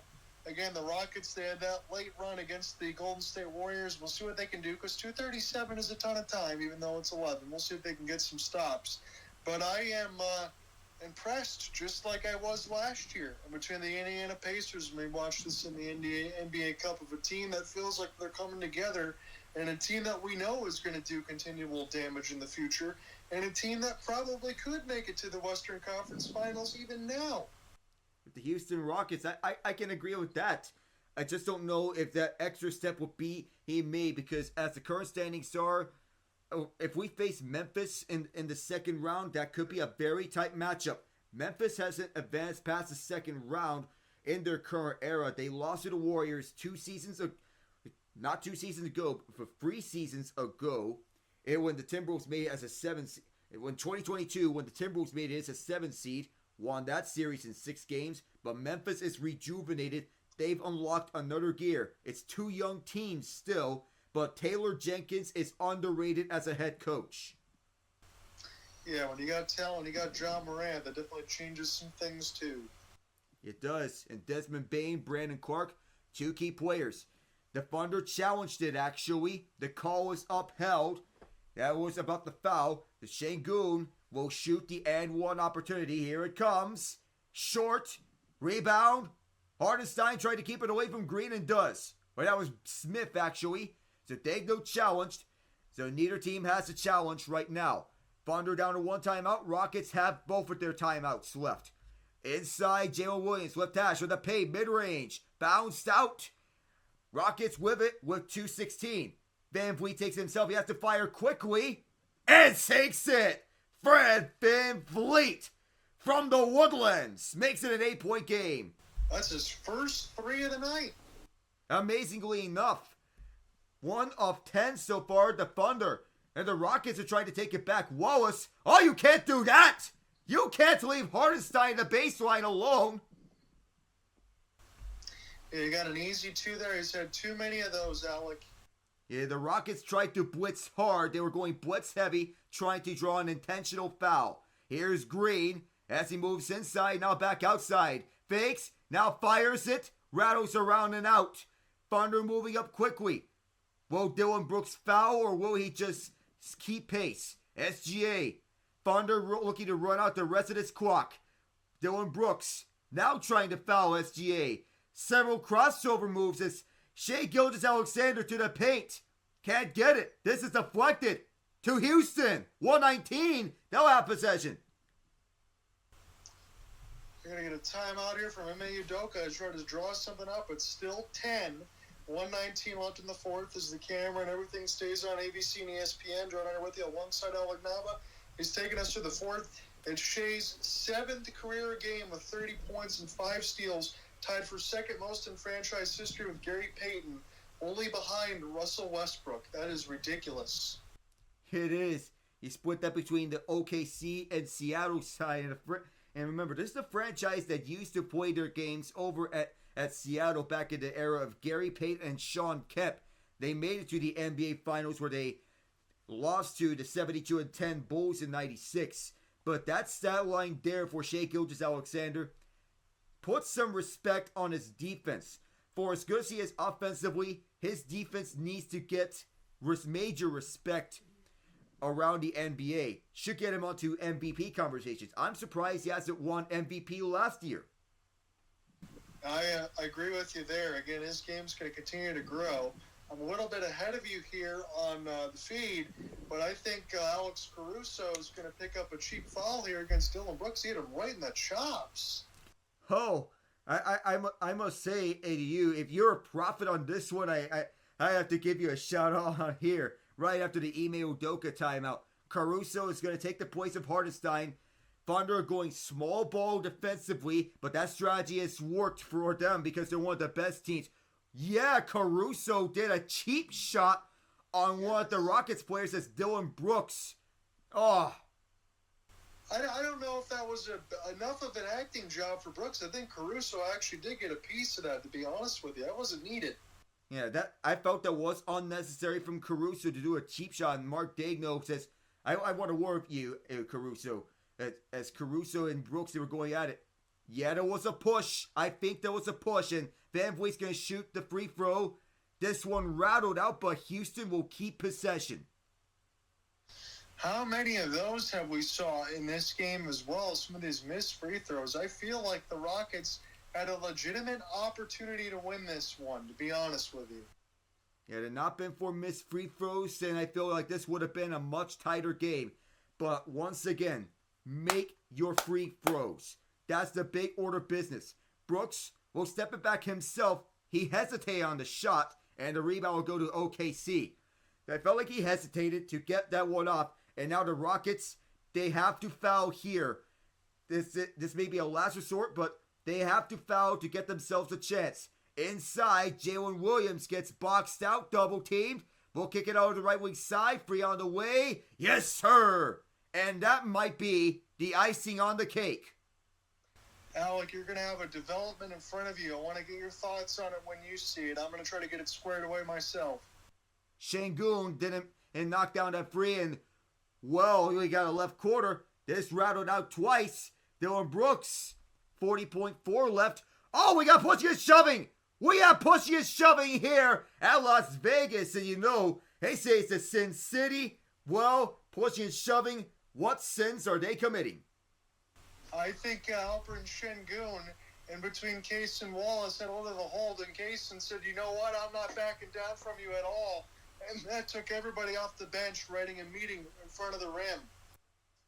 And unlike in hockey, there are no gloves to drop here. So, and unlike in hockey, fights here are sanctioned by ejection and potential suspension. So the officials had to separate the two teams. But nonetheless, there was a little scuffle. Nothing more out of that. But no punches were thrown. It did get a little testy. And Şengün and Wallace, they were going in on it. It was a shoving match.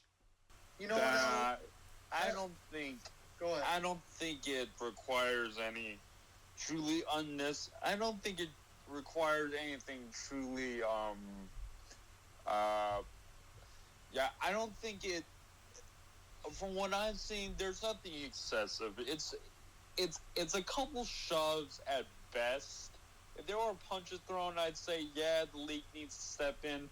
This is just two guys talking smack and shoving each other a little bit. Hand out some fouls in game. Maybe give them an ejection. Suspensions, fines. Nah, I don't think it needs to go that far. I'm with you there, Ian and Alec. I was just going to say, honestly, you know what? I kind of like that a little bit, to be honest with you, because you know these two teams are going to play against each other. You want to see a little bit of that passion on the court. There is money on the line. There is future aspirations for playoff seeding and everything else on the line, too. You want to see that in a game like this. Let's show some emotion.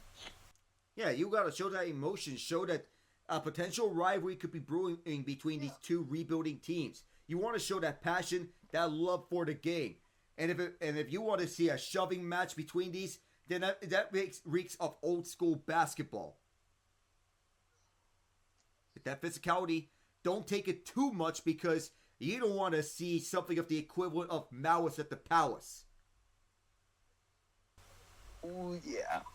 Oh, my good. Okay, now the refs are getting a little bit silly. Come on now. Caruso, over to the logo, a little pickpocket. There might have been something without, wasn't anything there, and Caruso will kick it out all wide open as Dort, and he nails it. And that may be the final nail in the coffin. If that previous three-pointer wasn't, this one is. And these officials, they whistle something, and Dort is, well, we're seeing a technical against Dort for what happened after, the matter of fact. Alec, he's not allowed to put the three up and celebrate in front of the bench. Come on now, let's not get soft. That's silly. That's just straight up silly there, John. As Jalen Green, he makes the tech, but that foul right there on Dort, that was just silly. Yeah, there's no need for the refs to call that. I'm sorry. Let's not try to be the own show. We're watching the players play. You just let him go. He's just saying, kissing, I want to be here in Vegas living the life. Now, Jalen Green, he'll just take this to the paint and lay it up because why not? This should take us to the final 13.4, where the Thunder will run out the rest of this clock and will punch their ticket to the NBA Cup to face off against the Milwaukee Bucks. Well, not before a foul with 5 seconds left, but nonetheless, it's over. Well, Alec, I'm sorry that you didn't get the result that you wanted, but nonetheless, I really enjoyed watching the Houston Rockets play in this one. Again, it was a lot of the similarities between the Pacers of last year where you watched a young team grow. I have no doubt that the Houston Rockets will be there when it's all said and done, as Alperen Şengün gives a little bit of a wink there to the rest of the bench on the OKC side before he leaves the floor. So you can see if that comes to anything, as it's a 111-96 final. But this will set up a Tuesday between Milwaukee and OKC. I think that one's going to be pretty good. Oh, it should be. A past NBA champion and the current favorites to get out the Western Conference. That should get some fireworks here. We got the best defense and 2 MVP candidates. Now, the OKC did a good job of locking up both Jalen Green and Alperen Şengün. Now, I will give Houston credit. They stuck with it until it was out of their hands in the fourth quarter. But missed free throws loom large for them. 15-25. Once again, when you get over to the line, make your free throws. That's an opportunity that you should not pass up, and they let it slip from their hands. Jabari Smith Jr., their most efficient free throw shooter, 6-7, but the misses by Van Vliet, Şengün, Brooks, Eason, and Adams, that loom large in this game, and it bit them. Yeah, you're right, because again, I'm not going to throw salt in the wound here, but it was Fred Van Vliet, and again, you mentioned maybe where he'll be next year. I think he hit the nail on the head, because you can't have games when you play 41 minutes and you go 1 of 11 from distance. That can't happen. So you nailed that. And between the field goal percentages, you got 35 and 96 for Houston, and then you have 11 of 46. They had 16 more chances and behind the arc as well. So they really had their own destiny in their hands to win this game, in my opinion. Okay, it's official. The Thunder had the funniest post games in the I don't know who that is behind Shai Gilgeous-Alexander, but I think Isaiah Joe was having some fun, but he has been laughing the entire time the interview is. Yeah, Jalen Williams, there must have been something going on with Lisa Salter's question, because he looked like he was cheesing the time. He's been laughing the entire time. So we'll see what happens. You know, Alec, you might have to let me know if we can get any of this stuff on NBA TV or whatever it is the next time these two teams play each other, because there might be some words to be said in the future. I mean, the chippiness is not going away between them, and I don't anticipate the chippiness to go away anytime soon. This was, you know what? Again, the fourth quarter, a little bit of a second half run there for Oklahoma City. Finally found their offense. We saw that Rockets defense. And again, I will say this for the Rockets. I'm going to double down again, Alec. Amen Thompson. He had one hell of a game. I'll be completely honest with you. I really like him off the bench. We'll see what ends up happening in the future. But again, you nailed it with Fred Van Vliet. We'll figure out what they're going to do on the point guard stuff in the future. Who's going to be available? Because if you get someone else really good running the show here with Houston alongside their young talent, that might be the piece that they really need. It might as well could be. But if there's someone else out there that could be acquired, then we'll have to see how that works out. So one last thing before we go, fellas. One last thing before we go. The championship game for the NBA Cup does not count toward the regular season standings, correct? Didn't they move it to where it does? I don't. No, they don't. No, they're not counting it towards regular season standings. So we're still doing that. I'm wondering why they don't still, but again, we still got the money on the line and the cup and everything else, and we'll see what happens on Tuesday. Should be of note. All right, you guys take care. I'll see you, Alec, on Tuesday. You have a good weekend. You too, John. See you then, Ian. Yes, sir.